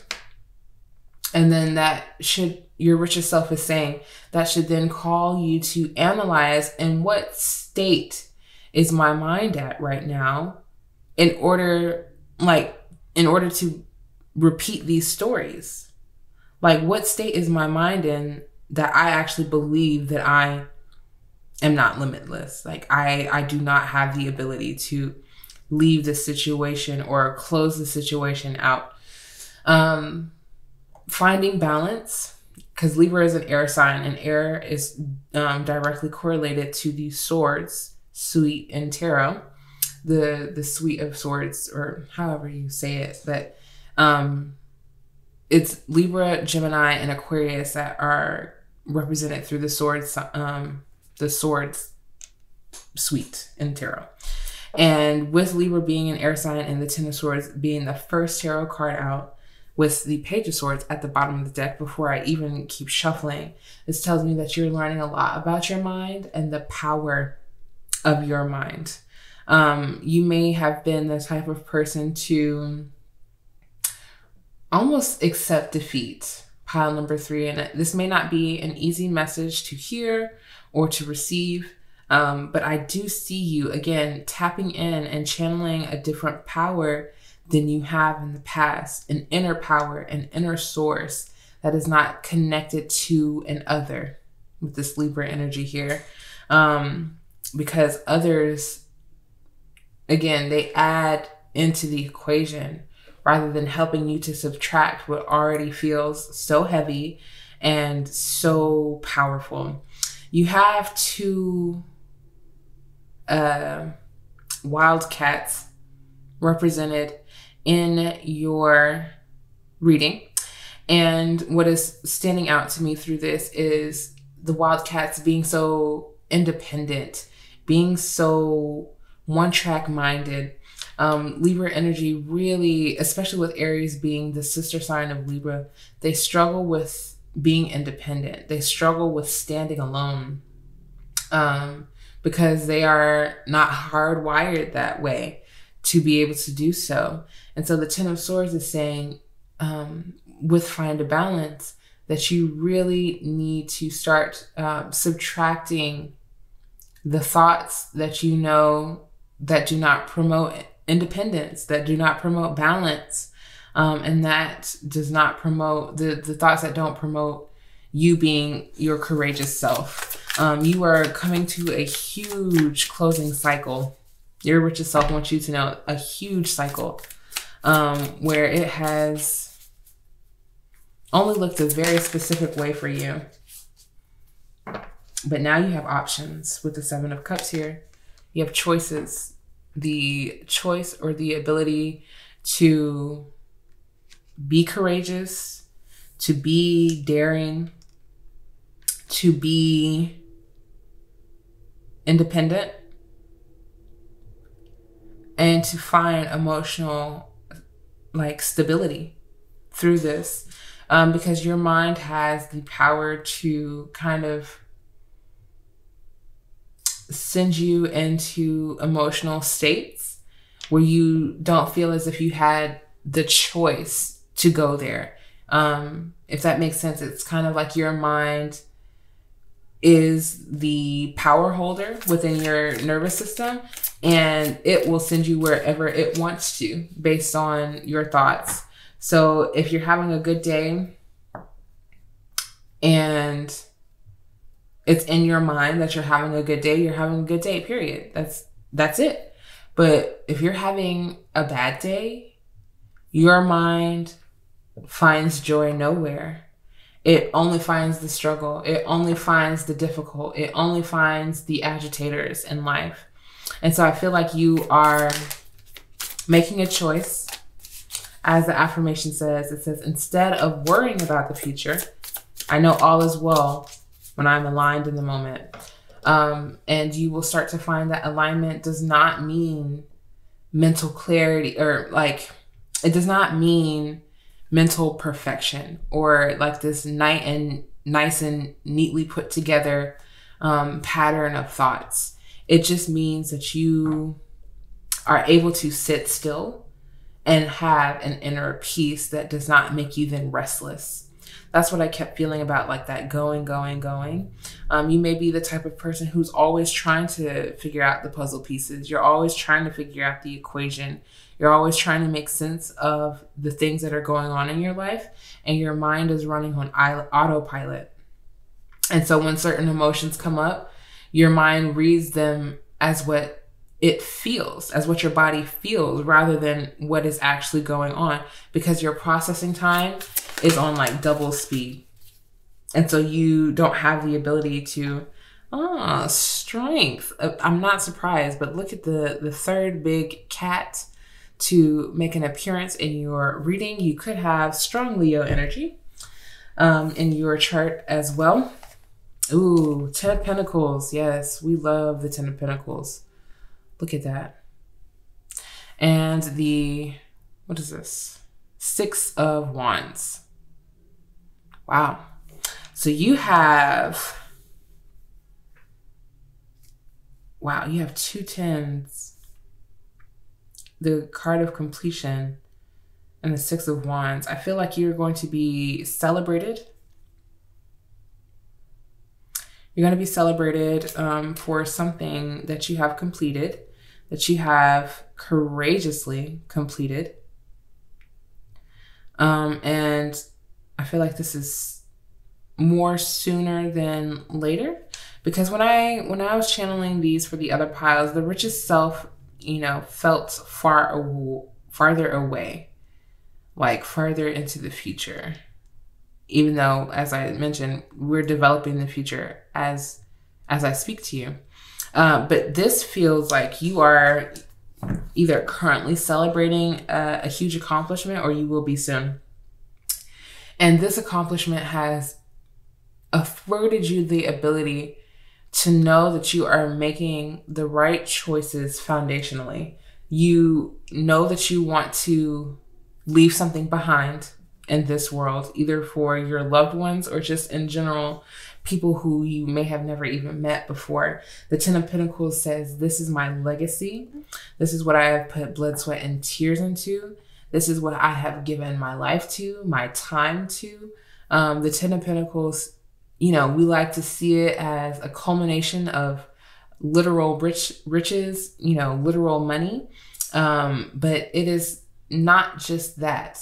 I don't want to read this 10 of Pentacles as just that. Not just a promise of future money, but like a promise of knowing that you are building some very lavish, sustainable, long-lasting foundations in your life through your inner strength and inner power. I see that people are very in awe of you. They're very in awe of what you are able to achieve and accomplish.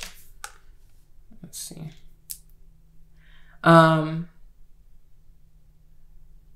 And that is why I feel like other people have so much fear as well, because they see you doing well and they don't want you to fall off of your horse, because many people have had dreams and they haven't always been actualized. And so some people who love you or care about you deeply, they want to keep you from that disappointment. They want to keep you from that burden of having to go through disappointment yourself, and they cannot save you from that. You cannot save yourself from that. The truly ambitious person knows, they know about risk and reward. They know about risk and reward, and knowing that there's a healthy amount of risk that you can take in order to get the desires that you really want. And I think that your richest self knows that. They absolutely know that. And they want you to know that there is a healthy way to interact with this energy. You don't have to overwork yourself. You don't have to be near burnout to validate your hard work. Your richest self knows that sometimes you just have to be more fluid. Like, for example, not only is the Ten of Pentacles about like wealth and money, but it's about, again, sustainability and stability in life, having a long-term home, having your home decorated to your liking, being utterly and completely comfortable in a household. That's something that can be represented in the Ten of Pentacles. And there is going to be fluidity that needs to happen in order for you to get to that space. Because you could have a dream home that you've dreamt about since you were 10 years old, and then you really start getting older and experiencing more life, and you realize, oh, the kind of home that I wanted when I was 10 years old is a house that, you know, fits 8 to 12 people. And I decided as I get older, I want a smaller family, a smaller home unit, a more intimate home unit. That's just for an example, of course. But richness, wealthiness, it doesn't look one specific way. And that is what your richest self knows. When you can feel good about your achievement, when you can feel good about knowing how much effort you have put in order to receive this reward, and it feels equal to you, it feels balanced. You don't feel like you have had to sell your soul in order to achieve something great in life. These are all healthy expressions of the Ten of Pentacles and the Six of Wands. The Ten of Swords lets me know that really what is trying to catch up is your mind and your thought processes, your habits, but even the conversations that you have with other people, where people will encourage grind culture because they think that that is the key to success. You're battling those things and you're trying to find your own balance. You're trying to find your own inner power to step away from what is maybe normalized in everyone else's life. And you don't want to worry about it. You don't want to worry about it. And while you would hope that seeing certain material things encourages you, or hearing certain praises from individuals will encourage you to continue to step out of the norm and do things your own way, you can't rely on those things. You have to rely on your own source, your own inner power. Yes, I am limitless, but I do not need to test the limits of limitless to believe that and to know that within myself. So I think this is what your richest self really wanted to bring this message about for you, is to let you know, like, you're trying to figure it out and you have it basically figured out. Pile number 3. Like, you're on the right track and you should really be proud of yourself and you should really applaud yourself for how far you have gotten. But the last tarot card that you have is the Knight of Matches, or the Knight of Wands. Beautiful. Very, very beautiful. The Knight of Wands tells me that you have all of this fire, all of this passion, all of this energy just ready to be exerted in the future or towards the future. You're ready. And I'm not sure at what stage you are in life right now, pile number 3, but it feels like with the Knight of Wands, like you're ready for a house. You're ready to, you know, reach that next level in work or in career. You're just ready. You're ready for the new beginnings that you feel within this limitless card.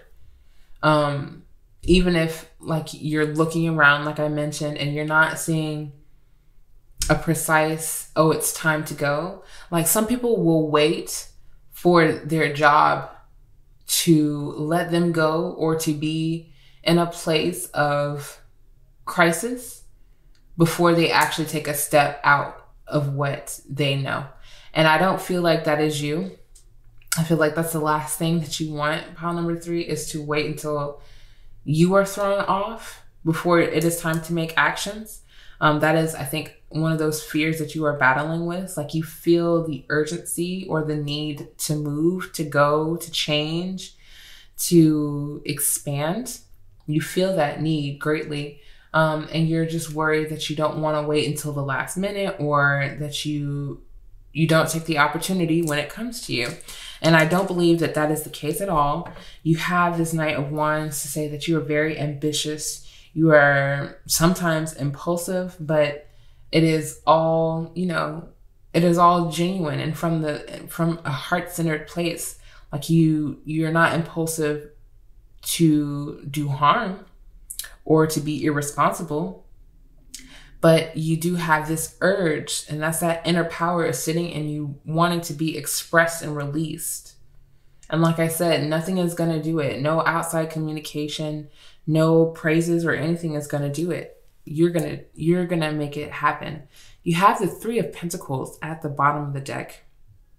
And I love this one.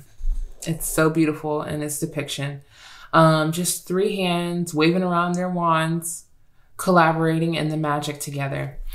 So work may be a focus for you, and your richest self is letting you know, like, it's not necessarily work that you're worried about, hun. Like, it may be an aspect of your career that you came into question about. But I think it goes far beyond that. It expands past that, into the relationships that you keep around you, into, like, what they feed you mentally, what you believe in based on who you hang around. And there's a saying, you are the equation of the top 5 people that you spend the most time with. Who do you surround yourself with? What do they believe in for themselves and for you? And is there balanced reciprocity there? Do you encourage them to be limitless as they encourage you?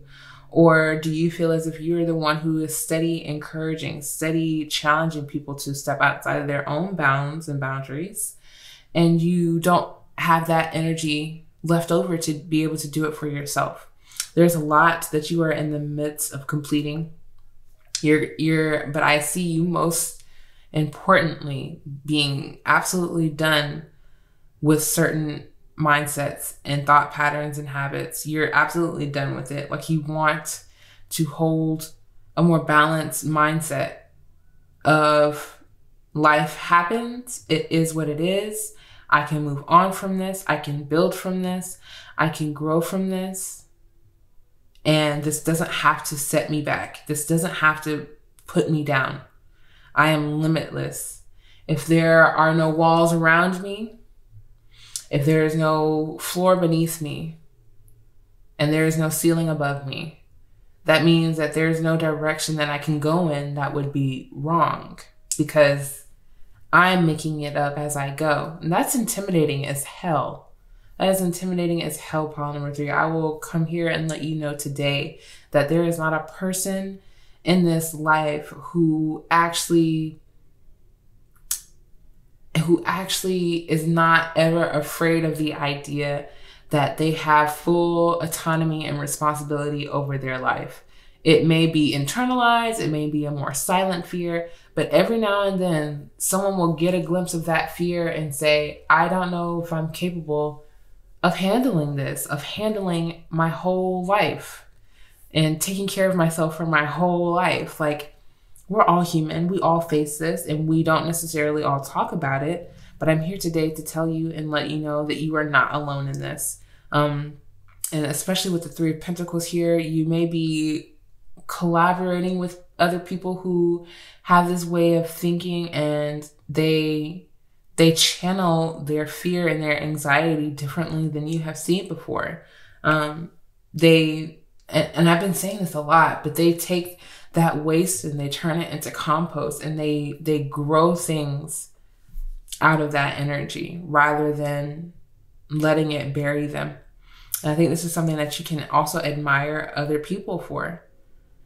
Because I feel like the Seven of Cups is different than the Three of Pentacles. The Seven of Cups gives a very close friendship, family maybe even, those people who love you and feel like they're comfortable enough to speak on your life or speak over your life because they have known you for a certain period of time. But the Three of Pentacles is, we are meeting on equal ground. We are communicating equally. We don't feel as if we have this leverage over one another because we are all collaborating together. That's what the Three of Pentacles feels like to me in this reading. And this is the energy that I really feel like you want to surround yourself with because it is here to support you. I'm going to make sure that's it. And I think so. Your richest self is very proud of you. Very proud of you with this Six of Wands here. You're doing it. Even if you don't feel like it, you are doing it. Your mind is being set free more and more every day. And your richest self is very proud of you for that. Oh, wow. Pile number 3. Like, honestly, I will not let these cards make me cry, okay? Because yeah. Okay, this deck is a message from your future self, which, as I mentioned in the beginning of the reading, your future self is your richest self. So yeah, but the message says, I am really proud of myself. Every day I will become a better version of me. And I'm going to say it again because what? Your richest self wants you to know, I am really proud of myself. Every day I will become a better version of me. Every day, every single day. I feel like I'm hearing that you are dating yourself again, pile number 3, and maybe not everyone will resonate with that. But when I say dating yourself, you're getting to know yourself. You're asking yourself the fun, lighthearted questions, but also the deep and profound questions of like, do I really see this friend by my side for the next 30, 40, 50 years? Is this genuine friendship to me? Is this genuine connectivity to me? Do I see us being able to inspire each other for the rest of our lives in a very platonic, in a very mutual and receptive way? And that's just one example.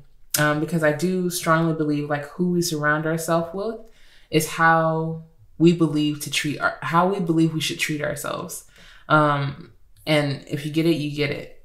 But your richest self really wants you to know that they are so proud of you. Like words go beyond it. And it then turns into a feeling of great pride. And I think that when you get to this future version of yourself, you're going to look back and still carry this sense of pride for yourself and all that you have, all that you're able to even reflect through and run through back and say, wow, I really thought that this was going to be my end. I really thought that this was all I was going to have. I really thought that this was it. And it turned out to not be that at all. At the bottom of the deck, I am my best company. I'm no longer afraid to be alone. It's like I want to keep it, so I'm going to keep it because I looked at the bottom of the deck for a reason. That's that independence. That's that Aries energy. That's you saying, I'm actually comfortable with being to myself. I'm actually comfortable sitting in silence or sitting in isolation, even if it's just for a moment. And that's all I can gain out of the day. I know that it resets me in a way that no other deflection or distraction can. It connects me to my power. Me being connected to myself connects me to my power. It connects me to the future. It connects me to the past. It helps me to garner so much knowledge and information about myself, just sitting still for a moment and grounding myself in my reality. And it has helped me to relinquish a lot of fear around feeling as if I'm always going to be alone. Big message, big message. And now, at the bottom of the deck, oh yeah, this is the one, not the two. Honey, this is the one. I will not expose myself to negative stories or read awful news. It brings me down to a low vibration. And the last message that I have for this one is, you know those people when you call them and they always have something. They always have something going on. They never talk about how the sunlight has fed them today, or how they had a really good meal, or how they had a really insightful conversation, or how a butterfly flew past them and it brought out so much gratitude for them being alive. You know those people who just don't have anything really positive to say at all. There's nothing wrong with being a realist. There's nothing wrong with looking at the world logically. But if you are only stuck in this one set of mindset where the world is shit and everything's going to shit, that's all that's going to exist. That's all you're going to see. So I think that you are now learning that you have exposed yourself to a lot of unaligned or misaligned energy. And it brings you down. It brings you down. So pile number 3, I see your richest self saying you're going to start unsubscribing from certain YouTube channels or certain news outlets or certain Instagram accounts or wherever you get that social interaction. You're going to start then replacing it, because I don't mean to say, oh, I'm just going to unfollow everybody. Replace it with that positivity that you feel like you're missing when you don't have access to it yourself. Replace it with something else, and watch how it completely reawakens and realivens your energy. Okay. Pile number 3, this was such an aligned message, and I really hope that it deeply resonated for you. If it did, please give this video a big thumbs up. It helps out my channel a lot, and I would greatly appreciate it. And I would love to see you, pile number 3, in another reading. Peace. Hello, group 4. Welcome to your reading. You chose this beautiful crystal, green, beautiful crystal. And you also chose the angel number 27 with I am expressive. Okay, I'm going to put this crystal right off to the side, and we're going to get into the energy. So your richest self off the bat is here to let you know that you have something to say. Pile number 4. You are expressive. You are learning the best ways to express yourself so that you are not only speaking to a wall, but you are also being received. Like what you are saying is being received, and hopefully being received well as well.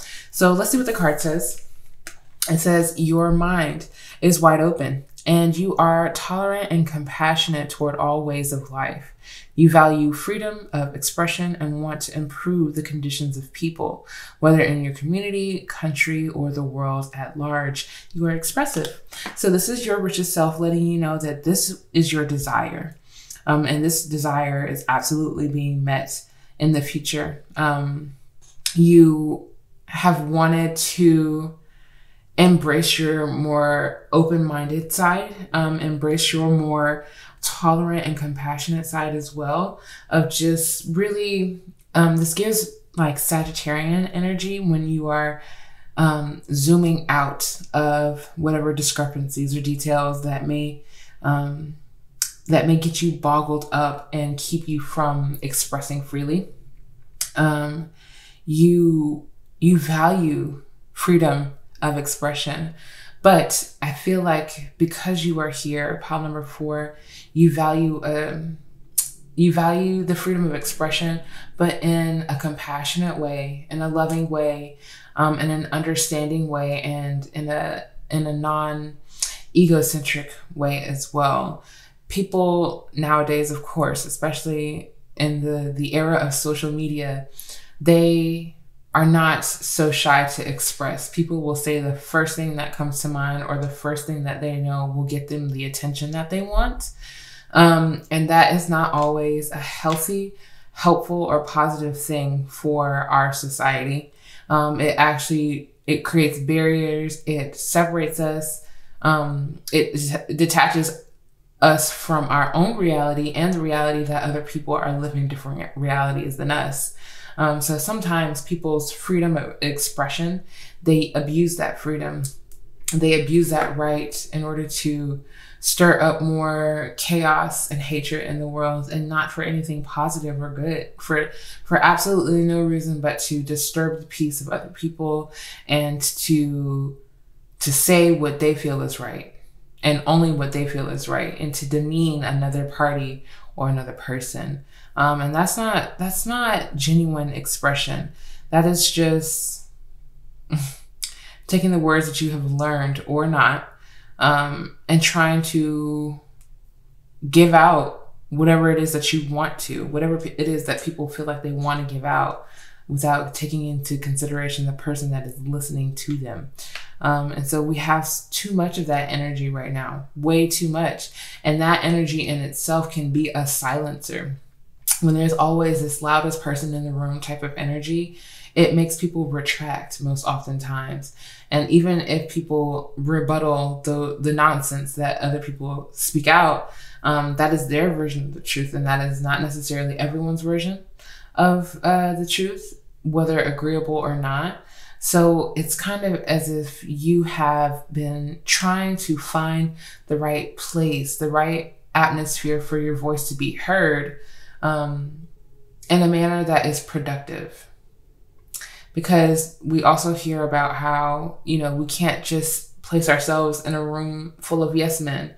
We can't just be around people who agree with us. We have to have that contradictory aspect at some point so that both parties can learn from coming together. But a lot of people also take conflict personally, or they take contradiction personally, where people just feel like they are so deserving of their rights that no other person should speak over it or say otherwise or exist otherwise. So this is a big message that your richest self is telling you. It's like, you're finding your people, you're finding your place, you're finding the atmosphere where you can grow from it, not just exist within it or strive to exist within an atmosphere. And this is something that I feel like you are really desiring at this time. You're really desiring it. You want to help improve the world, the condition of the world, in any way that you can through expression. You know that what you think, what you feel can help add to something positive in this world. And we never don't need positivity. We never don't need that light. We never don't need people trying to set a different tone energetically in the world, because a lot of the opposite exists. That negativity, that pessimistic, that non-dualistic energy that people carry, because within their perspective, they are right, and they are not viewing it from anyone else's perspective, because they feel that theirs is already correct.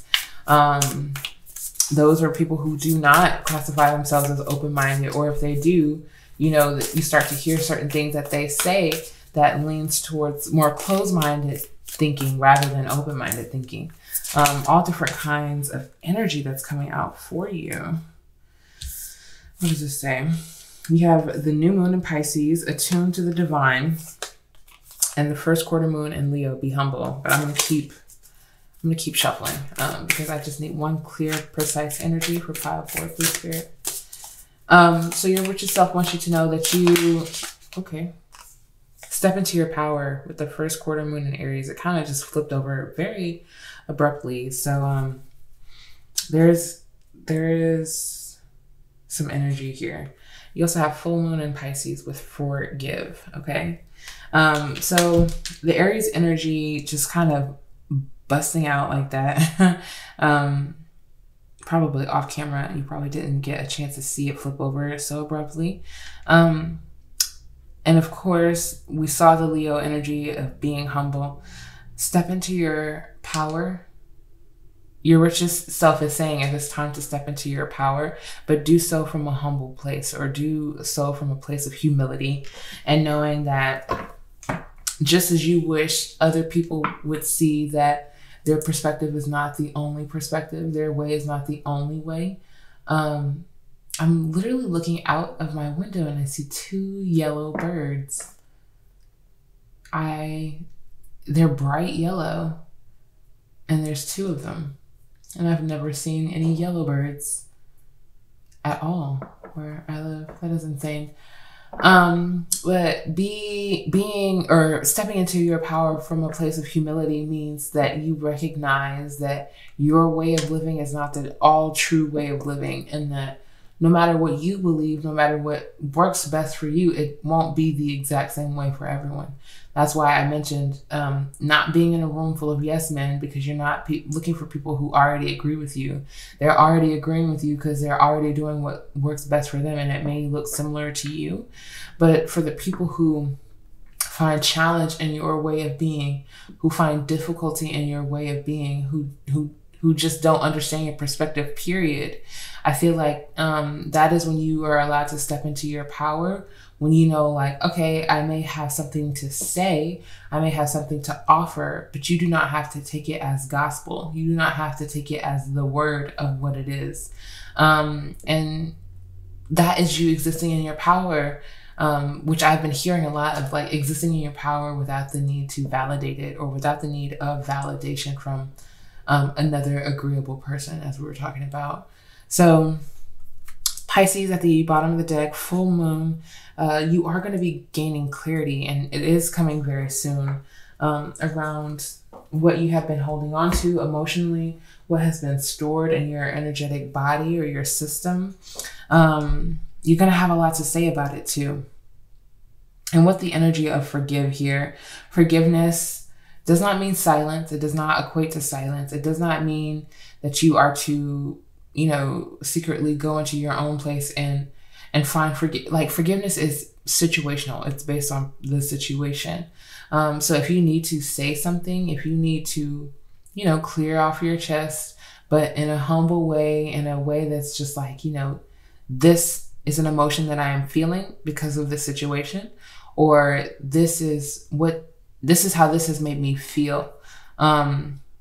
I think that's the way that you have like the most productive conversations. That's what your richest self is saying, is when you lead with, this is how I'm feeling, not I am stating a fact of what you've done to me, because that kind of closes off the conversation as well. Because when we talk about intention, not everyone intends to hurt you, but sometimes you do end up getting hurt. And you have to express that in a manner that does not place blame, but it places accountability to the other person, and then be open and receptive to receiving that from that other party if something that you have said or done has hurt them in any way. Again, there's true and great power in this energy here, where you have this fiery stand up for yourself, step into your power energy. And I believe this is your solar plexus chakra here. And you also have this watery, empathic, intuitive energy supporting you with forgiveness, and knowing when to give the burn and when to relieve the pressure of the emotional intensity, if that makes sense. Knowing when to be open, honest, vulnerable, communicative, and knowing when boundaries are important. Because we want to express, we're not aiming to argue. We're not aiming to start an argument. We're not looking to be argumentative at all. You just want to get your point across so that you can learn not to store it so completely anymore. And this is your richest self saying, like, you have figured out the secret sauce of healthy emotional expression. And it was fueled by Wow. Acceptance and awakening. It was fueled by a fire, a passion within you that kind of just said, like, enough is enough. I'm listening to all these people say whatever the fuck they want with no regards, with no remorse. If thoughtful and empathic me, my sensitive self, can have all of these feelings and learn how to communicate it in a healthy way, then I should be able to express myself as well. And I should be able to use the techniques, the conversational techniques that I have learned about, quite possibly, in order to say what is on my heart, say what is on my mind. And then you're doing so. You have invite help, invite the divine to pursue you. Seriously, just say, I'm finally ready, God, pursue me. Okay, being pursued. I don't think that they mean it in the literal way, but I do like how that card sounds. Because you deserve to be pursued by the universe in a very loving way. There's something here that you have asked for help. You have invited it in. You have surrendered with this Pisces energy. And you said, you know what? Like, I need your guidance. I need your help. And I am becoming more and more aware of what I need to say in order to truly accept surrender. At the bottom of the deck, you have right action. And I never know how to pronounce this word, but this word that they are describing literally means let everything that wants to go, go, and everything that wants to come, come. Okay. So this is you, again, using your intuition, using your compassion to be guided to first release control, release your idea of control, and then to be guided and to say, you know, whatever is meant to come into my life, I'm going to accept it, be in the flow of it. Whatever is meant to leave my life, I'm going to embrace that and let it go. I'm going to let it go. There's something here that you have asked for assistance in forgiving and releasing and letting go. You are wanting to redirect your energy. You're wanting to redirect your path. I guess, you know, just from this energy that we picked up from the I am expressive, you want to channel it towards something greater, something bigger.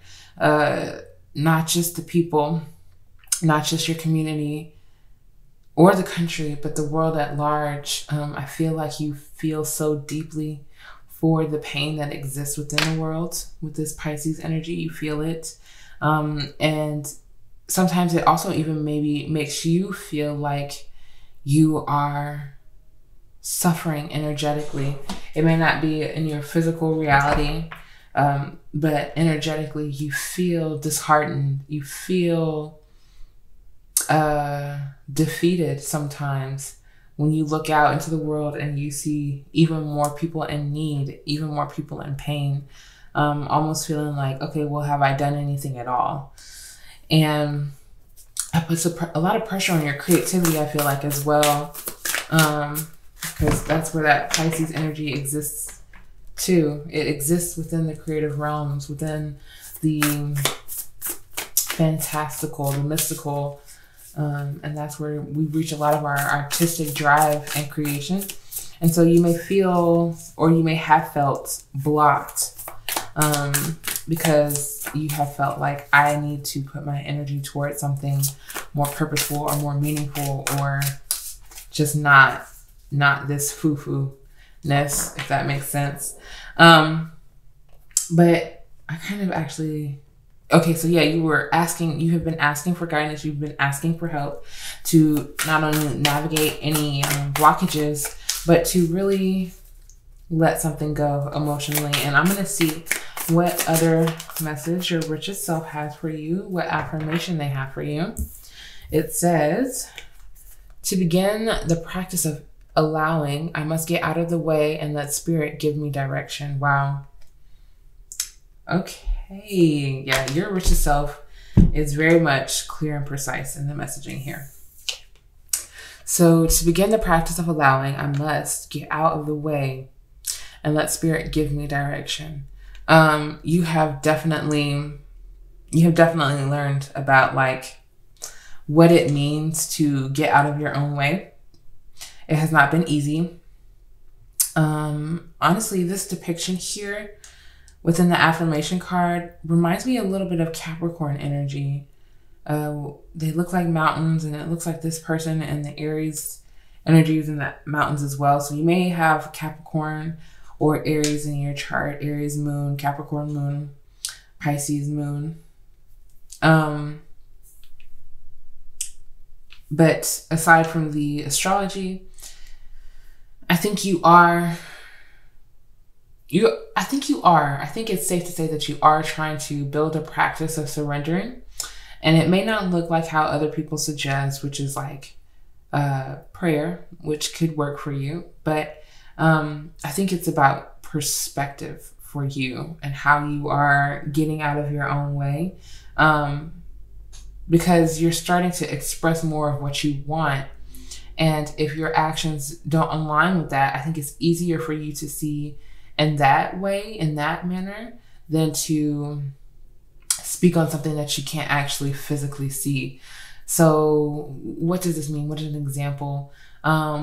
If you say that you want to make a turn in your career, make a pivot or a change in your career, because it is not supporting the community or the people that you want to support directly, you have to actually make certain actions, surrender certain things in order to make those pivots.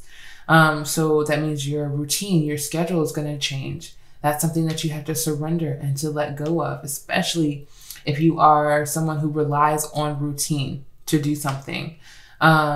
If it's something that is outside of your comfort zone, if it's outside of your, your field of interest, or like you don't have a lot of experience within it. Learning small things to feel that, to give you that more of that confidence to step into it, because honestly, everyone's a beginner at something, right? Everyone has to begin something in order to get good at something, in order to be progressed. And so you may have to unlearn some of the emotions that you feel around doing something for the first time or doing something completely new to you. And that is where this invite help is. And you're asking for the assistance that you need directly, not what you think that you need, but what you see missing within the actions that you say that you want to take.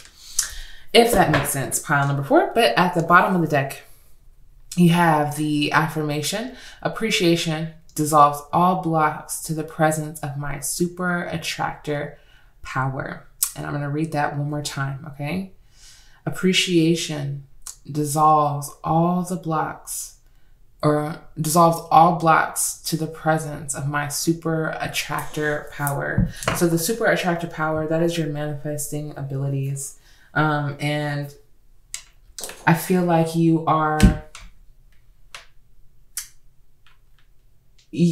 there's a part about this forgiveness piece here, because the word dissolves makes me think of Pisces. I think that Pisces can be a dissolvent energy, and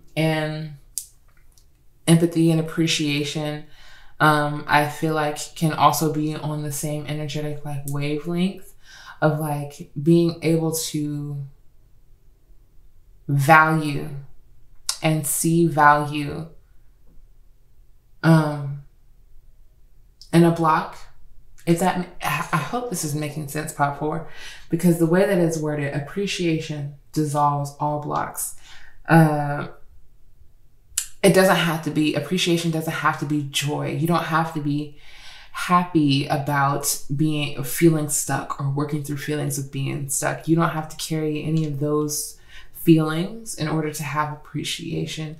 I think appreciation, like the root of the word, is really to just have value, to be able to see why something exists and to appreciate it. You don't have to admire it. You don't have to build it into an identity. Oh, like, oh, I worked X amount of hardness and this is what I got for it. It's more of a, I am glad, or I appreciate this experience because it is adding to my story. It is a part of my story that I would not have if I had made any other choices. And I continue to be able to make choices off of this experience itself. That's what that card makes me feel like.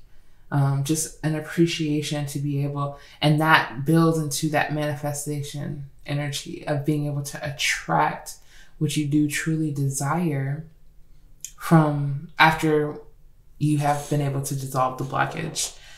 So this is a deep, direct message from your richest self, letting you know that you have such strong abilities, such alchemical abilities to be able to melt away blockages, to be able to be empowered from this ability and to move forward, understanding that there are certain actions that you can take, certain actions that you know that you have done that get you the best results.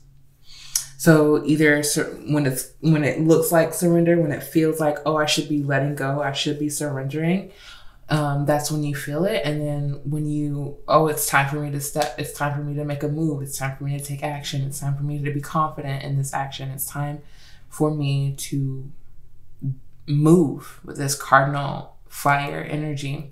That is when you feel that shift and you get that call to action, and you're learning how to trust it. I feel like you're just in the middle of this really strong trusting phase.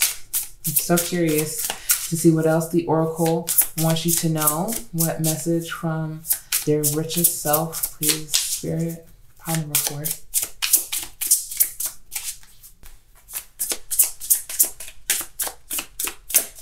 We might have to pull it out. Okay. Ooh, fluidity and silence with snow at the bottom of the deck. Look how gorgeous. So pretty. Okay. So you have fluidity and silence here.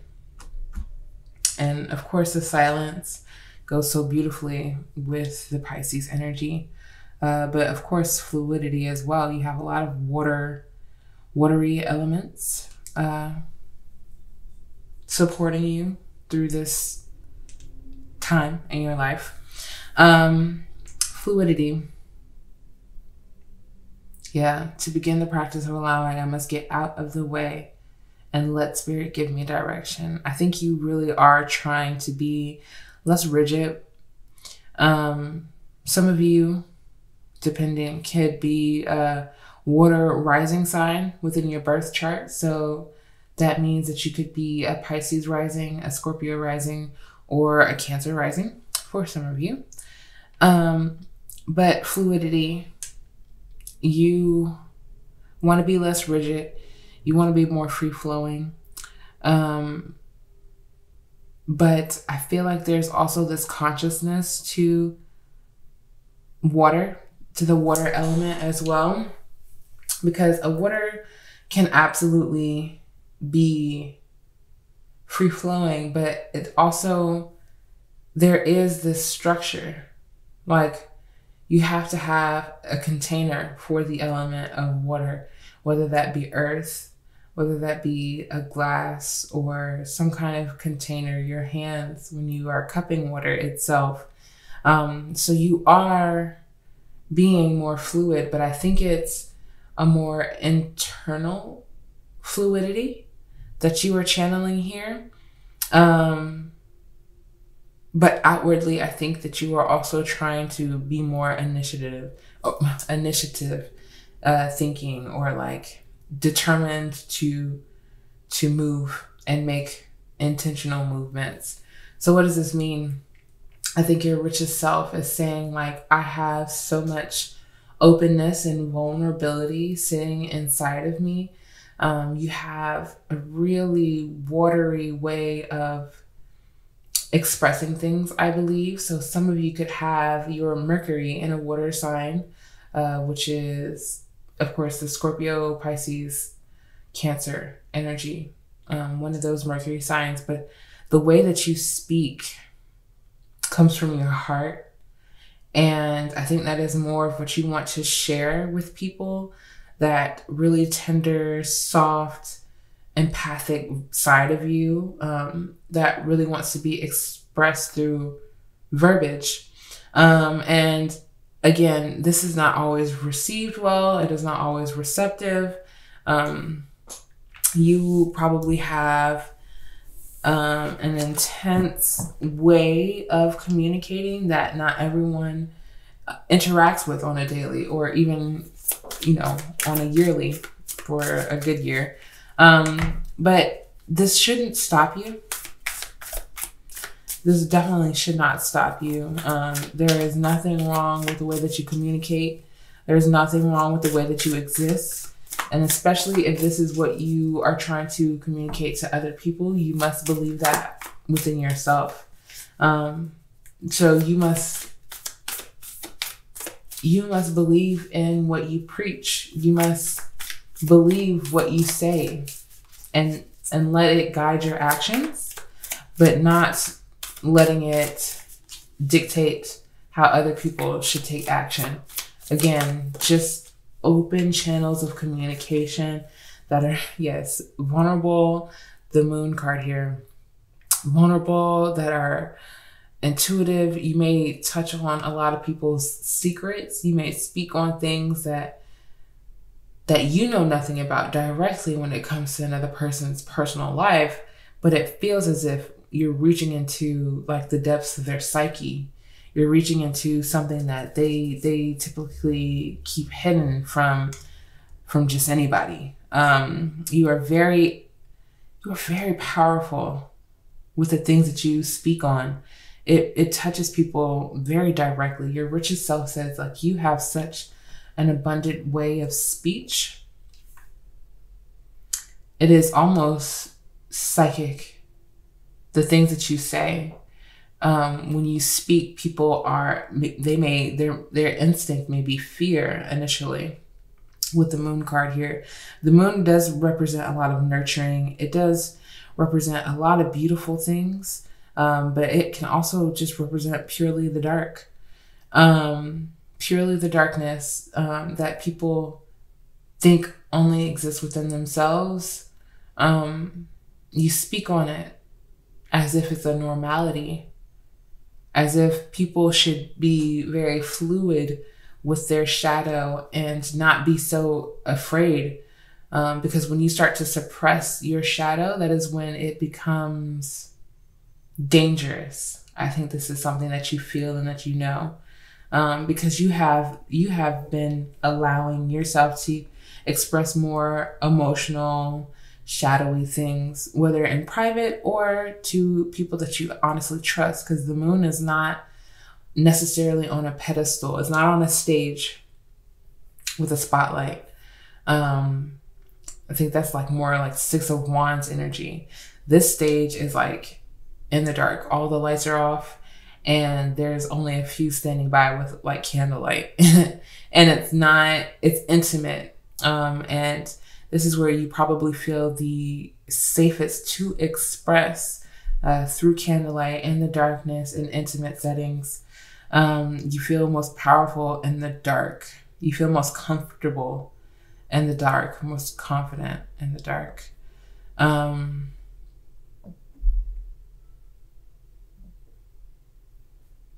Yeah. And I feel like you may have struggled with feeling unreachable in this place of darkness, or navigating in this emotional, watery realm. Because it says, invite the divine to pursue you, almost as if you feel like, or you think like, oh, I am so unseen, I'm so hidden that the divine can't even find me. And that honey, is not true whatsoever. They sense you like a submarine radar. They sense you like nighttime vision goggles, honey, without the necessity of any other tool. They sense your soul, the divine, spirit, source, God, whoever you call that energy. And they hear you louder than you can imagine. The things that you say that you want for your people, the things you say that you want for your community, the things that you say that you want for the world. Like, for instance, I'm in the northern hemisphere. So, of course, it was widespread news that Canada has been dealing with wildfires, and it polluted the air for a good few weeks at this point. And it happened to be that the air quality spiked twice where I am, for the most part. And both of the times, I just simply asked for rain. I just simply requested it. And literally the day of, the day after, or sometime within that week, it started pouring and raining both times. And so I feel like, especially because you never know who is also trying to energetically channel that same kind of abundance for the earth itself. You never know who's trying to channel that energy with you, for you. So do not be afraid to speak things that you wish. It is not naive to say things that you wish would happen, that you give like fervent faith to.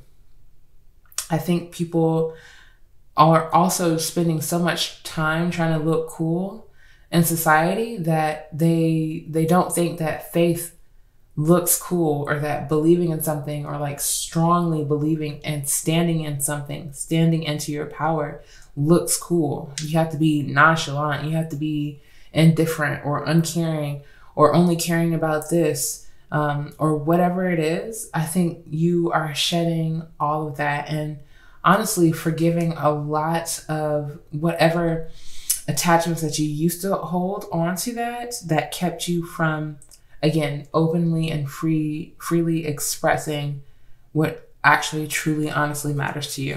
That was a really, really, really deep message with the moon card here, but the moon is deep. Like, it's forgiving, like that Pisces energy, because I do believe it co-rules Pisces, or Pisces co-rules the moon. But it is forgiving. It is receptive. It's feminine. It's yin. It's soft. But honey, that doesn't mean that it is anything to play with. Not at all. So this is, I feel like, your richest self saying, like, you have an abundant amount of resources to pull from when expressing and when talking. You know things, and that is more than enough to make you a contingent to speak on something, because you just intuitively know. And there's no man that you need to just convince of what it is that you were expressing. You're just meant to put it out there, and kind of protect it. Don't let anyone abuse what you say or tear down your character or say something that you're not with this Aries energy. All right, let's see what other tarot cards you have accompanying the moon. Pile number 4, please, Spirit. Pile number 4.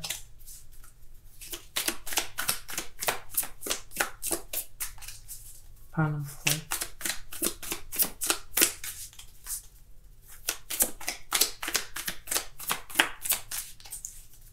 Let's pull it out because I don't want to fly. Oh, we have the Death card. It's actually really beautiful. Yeah, but your power, your energy, it intimidates the fuck out of other people.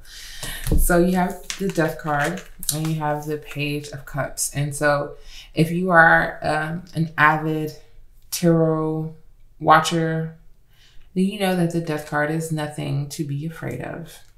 I hope that I'm going to just have to cover expressive. I hope that you are aware that the Death card actually is a very liberating card. It is the energy of dissolvement. Like, when I think of the Death card, I think of decay, something decaying, and transforming into something much more nourishing, more beautiful. With the Page of Cups here, I feel like you're learning something that isn't of the physical nature. It's more so of the emotional nature. So this makes me think about books like All About Love, or any of those books that teach you about emotionality, that teach you about the language of emotion and the language of being in touch with your emotions and using your emotions to transform your life. Because that's what the Death card is giving. That's the energy that it's giving. Your richest self wants you to know that there is a massive change that is taking place in your life. And it could actually be around your intuition. You feeling more intuitively connected, more energetically connected through your emotions to your spiritual team. And there's something here about you learning, just being very absorbed into something that you didn't think that you would be connected to. I feel like it's almost like a surprise, because the Death card, the Moon card, there's a lot of dark, hidden, uncovered, or covered energy.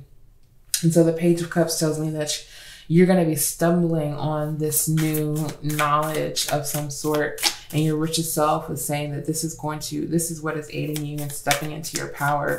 Maybe you are learning more about astrology and your birth chart and your makeup, and it is teaching you about how your emotions have never been wrong or misplaced. They have been hidden to you. So you could have some 12th house placements, 8th house placements. Those two houses are water houses, maybe sometimes even 4th house, but not necessarily. Those elements, or those houses, are ruled by the Pisces and the Scorpio element, the 8th house and the 11th house. And it may show you like how you have been unconsciously acting out a certain part of yourself, and now it is becoming more conscious to you. You have the 7 of Pentacles. So there's something here that you may be working on, or like patiently waiting for some kind of results. It's interesting that the 7 of Pentacles came out and it flew out onto the floor. Why is the 7 of Pentacles here, please, Spirit? Your richest self is working on something. Maybe a project, maybe a new routine or lifestyle, way of being could also be shown that way. This clearly came out in reverse. So we have the Knight of Wands in reverse. Oh, okay. Yes, this was the 8 of Pentacles, not the 7 of Pentacles. So yeah, you are absolutely working on something. I do remember us talking about, if you wanted to make a pivot in your career, the ability to do so is through allowing, through communicating your need for change to the universe and addressing any fears that you may have around it. But yeah, with the Knight of Wands in reverse also, I feel like you're working on feeling more confident in your actions, like feeling as if you do not want to second guess yourself, feeling as if, you know, you have taken all thoughts into consideration of what action that you wanted to take, and like trusting yourself, I feel like is where you're at right now. Learning to trust yourself, learning to like know, like when I have agreed to something, it is set. That's what I said that I wanted to do. So this was the Eight of Pentacles. This is the Seven of Wands at the bottom of the deck. There is some kind of agitation in your life, whether that is from another person or a group of people, or just the circumstances that are around you in life in general that agitate you and make you feel very defensive.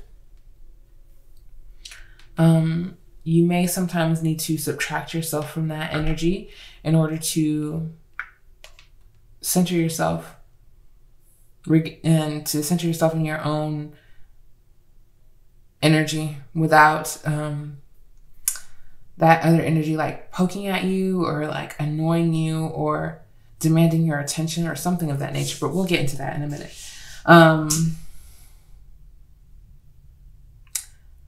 With the Knight of Wands in reverse and you reevaluating like your confidence in your actions, what you feel full body is a yes, and what you feel like you have had regrets of taking action on in the past. I think this practice of allowing is why this Knight of Wands is in reverse. When we say getting out of our own way, it also means knowing when you don't have to take an action, when you don't have to be in movement. But we've already talked about that, right? When we know that it's time to put our foot in the gas, and when we know it's time to surrender. The Knight of Wands in reverse means that there is some kind of confusion there, where sometimes you'll read, oh, I'm supposed to be taking action, and it's actually meant to be a moment of rest. And I think your richest self is saying, we know now. We know now what those urges are. We know now what that energy means. We know now what that feeling means. And we know that that doesn't necessarily mean I have to take action, or this doesn't actually necessarily mean that I have to stop what I'm doing completely. But maybe it just means a moment. Again, this is all a part of this learning phase. I think there's a lot of yin and yang energy that you are ebbing and flowing through, because I see the sun symbol and the moon symbol here within the Page of Cups. You already have the moon, and there's even duality in the Death card, because with death comes rebirth. And you may not think or believe in that in a like metaphysical way, but within the tarot, a lot of the death cards are labeled death and rebirth, because life always follows death in some way. So there's something here that you are working diligently at. You're working hard. Again, it doesn't feel like work to me, but your career, your work, whether you're an entrepreneur or not, may be affected by the personal choices that you are making in your life. That is just, something that you can see with the Eight of Pentacles being here. But I do feel like you feel like you're mastering your routines throughout the day. Once you find the knowledge that you're looking for on how you are taking action in this world, there's a lot still hidden to you. There's a lot that you still want to learn about yourself, I feel like. And you're in that process, but it has to happen slowly. It has to be, again, uncovered versus you like digging direct, if that makes sense. Yeah. What I heard is digging deep instead of digging wide. So instead of trying to cover the majority of the surface area, really dig into one area of your life and dig deeply into that and get to know that area richly and abundantly first, and then start to spread out your interests, if that makes sense. I'm trying to make sure because there is something here in this death card that says transformation. It's screaming something is transforming, and you're moving into a cycle that doesn't look like the previous one. And I'm wondering if I should pull, I'm going to pull one more card for you, pile number 4, because I want to make sure that I have seen everything that needs to be seen here. For pile number 4, please, Spirit, why is the death card here? Why is the death card here? You have the High Priestess. Okay. And at the bottom of this deck, you have the Two of Cups. So the High Priestess tells me, like, yeah, your intuition is transforming. The moon is a significator. It does encourage it. But the High Priestess says it directly. Like, your intuitive abilities, your ability to analyze symbols and synchronicities, and to really read between the intuitive lines, that technique that you have, that gift or ability, is transforming completely. I feel like we were talking about, the things that you express, the things that you write, the things that you say, it's going to be damn near like scripting, where you are just channeling. You're just channeling. And especially when you feel in a confident, secure, emotional place, the things that you are going to share with people is going to shock them. It's going to shock them. I'm talking predictions. I'm talking, I can see something so clearly, and this is something that other people have seen just as clearly as you are describing it. And it's going to maybe freak you or freak some other people out. But I feel like, especially with this Eight of Pentacles here, you've been practicing. You've been, I think, even writing for your own, just your own appreciation, just your own enjoyment. And some of that has been stuff that has come true in your life, actually, and in real life. And if you look back at those things that you have spoken or said or written as just like maybe a joke, or like, oh, you know, this would be so crazy if this happened, or so cool if this happened, and the shit has come true, you have noticed, like, I didn't even do anything to make that happen. Like, I literally envisioned it, wrote it down, because I thought it would be like so funny if it actually happened, and then it happened. That's that Knight of Wands in reverse, saying you don't have to, you're already putting in the work by listening to yourself, by sitting with yourself, by believing in yourself. And that doesn't always mean that you have to take yourself seriously either. That is your richest self saying that. You don't always have to be so serious about your intuition. Sometimes you can just let it come out of you and pour out of you like a intuitive faucet. Okay, so I have 2 messages from your richest self, which is also your future self, your highest self. That is why I'm channeling from this deck. At the bottom of the deck, oh yes, I'm feeling creative. What can I do to express this valuable side of me? Wow. This deck alone has really, like, for all of the readings, has shown me, like, okay, yeah, this was the right path that the reading has taken. I'm feeling creative.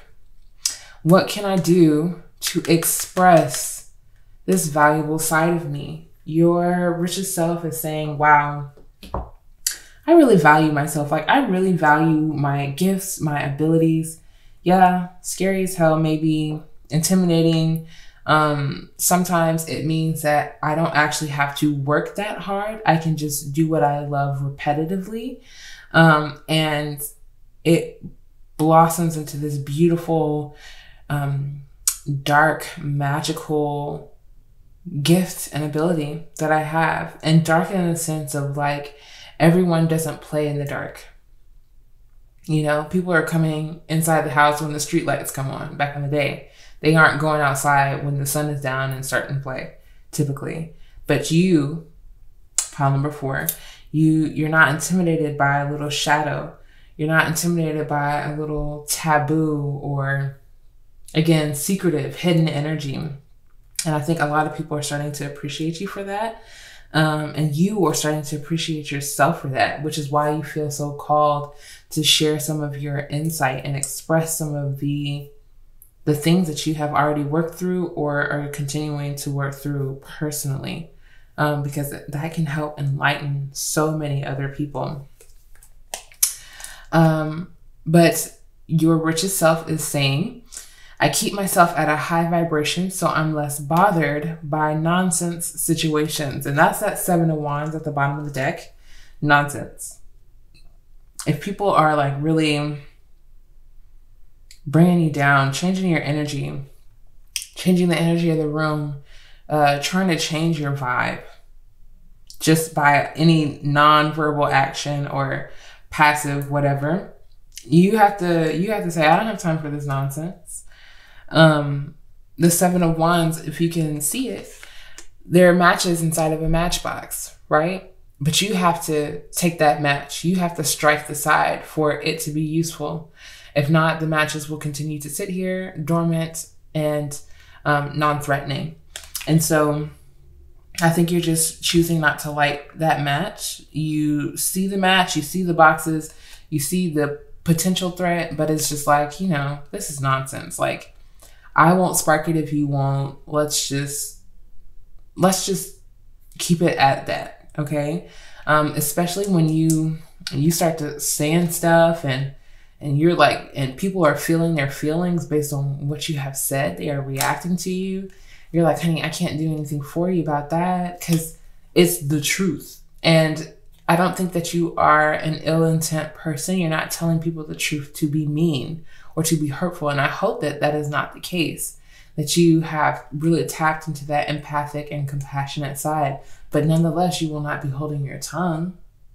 You will not be silenced for someone else's comfort or their falsehood. So your richest self is saying, you know, I'm keeping myself at a high vibration where the potential threat of fires and all that doesn't even exist because I'm not playing your game.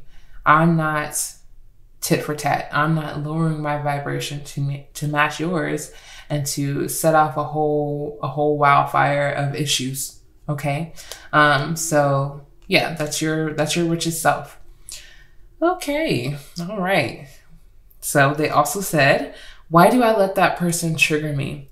There's something I don't like about myself and that actual person. What is it? So while you didn't have a large like secondary presence within your reading, your higher self, your richest self did want to point out like this Aries energy can become explosive, especially if you feel like you're not having the ability to step into your power. They're saying, you know, observe why certain triggers are coming up for you.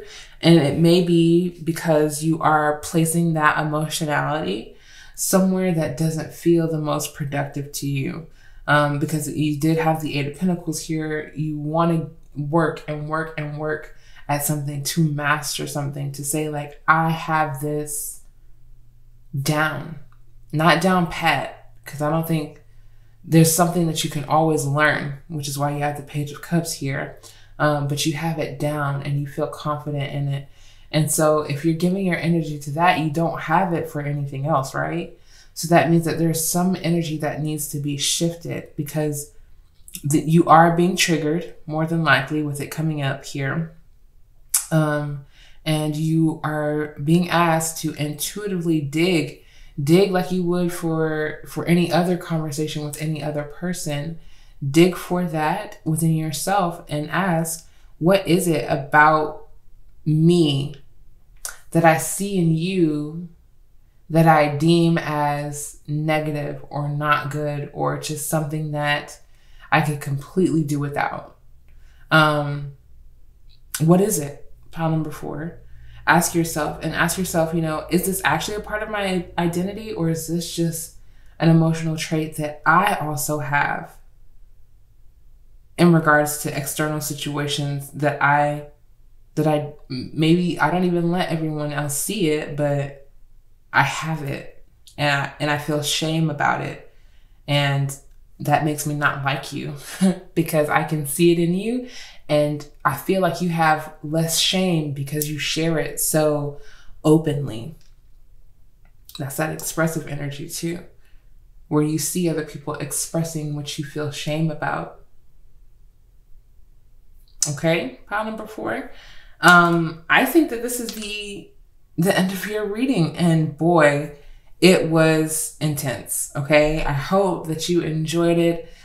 I hope that it resonated for you, and if it did, please give it a big thumbs up because it would help my channel out a lot, and I would greatly appreciate it. I would also love to see you in another reading. Peace.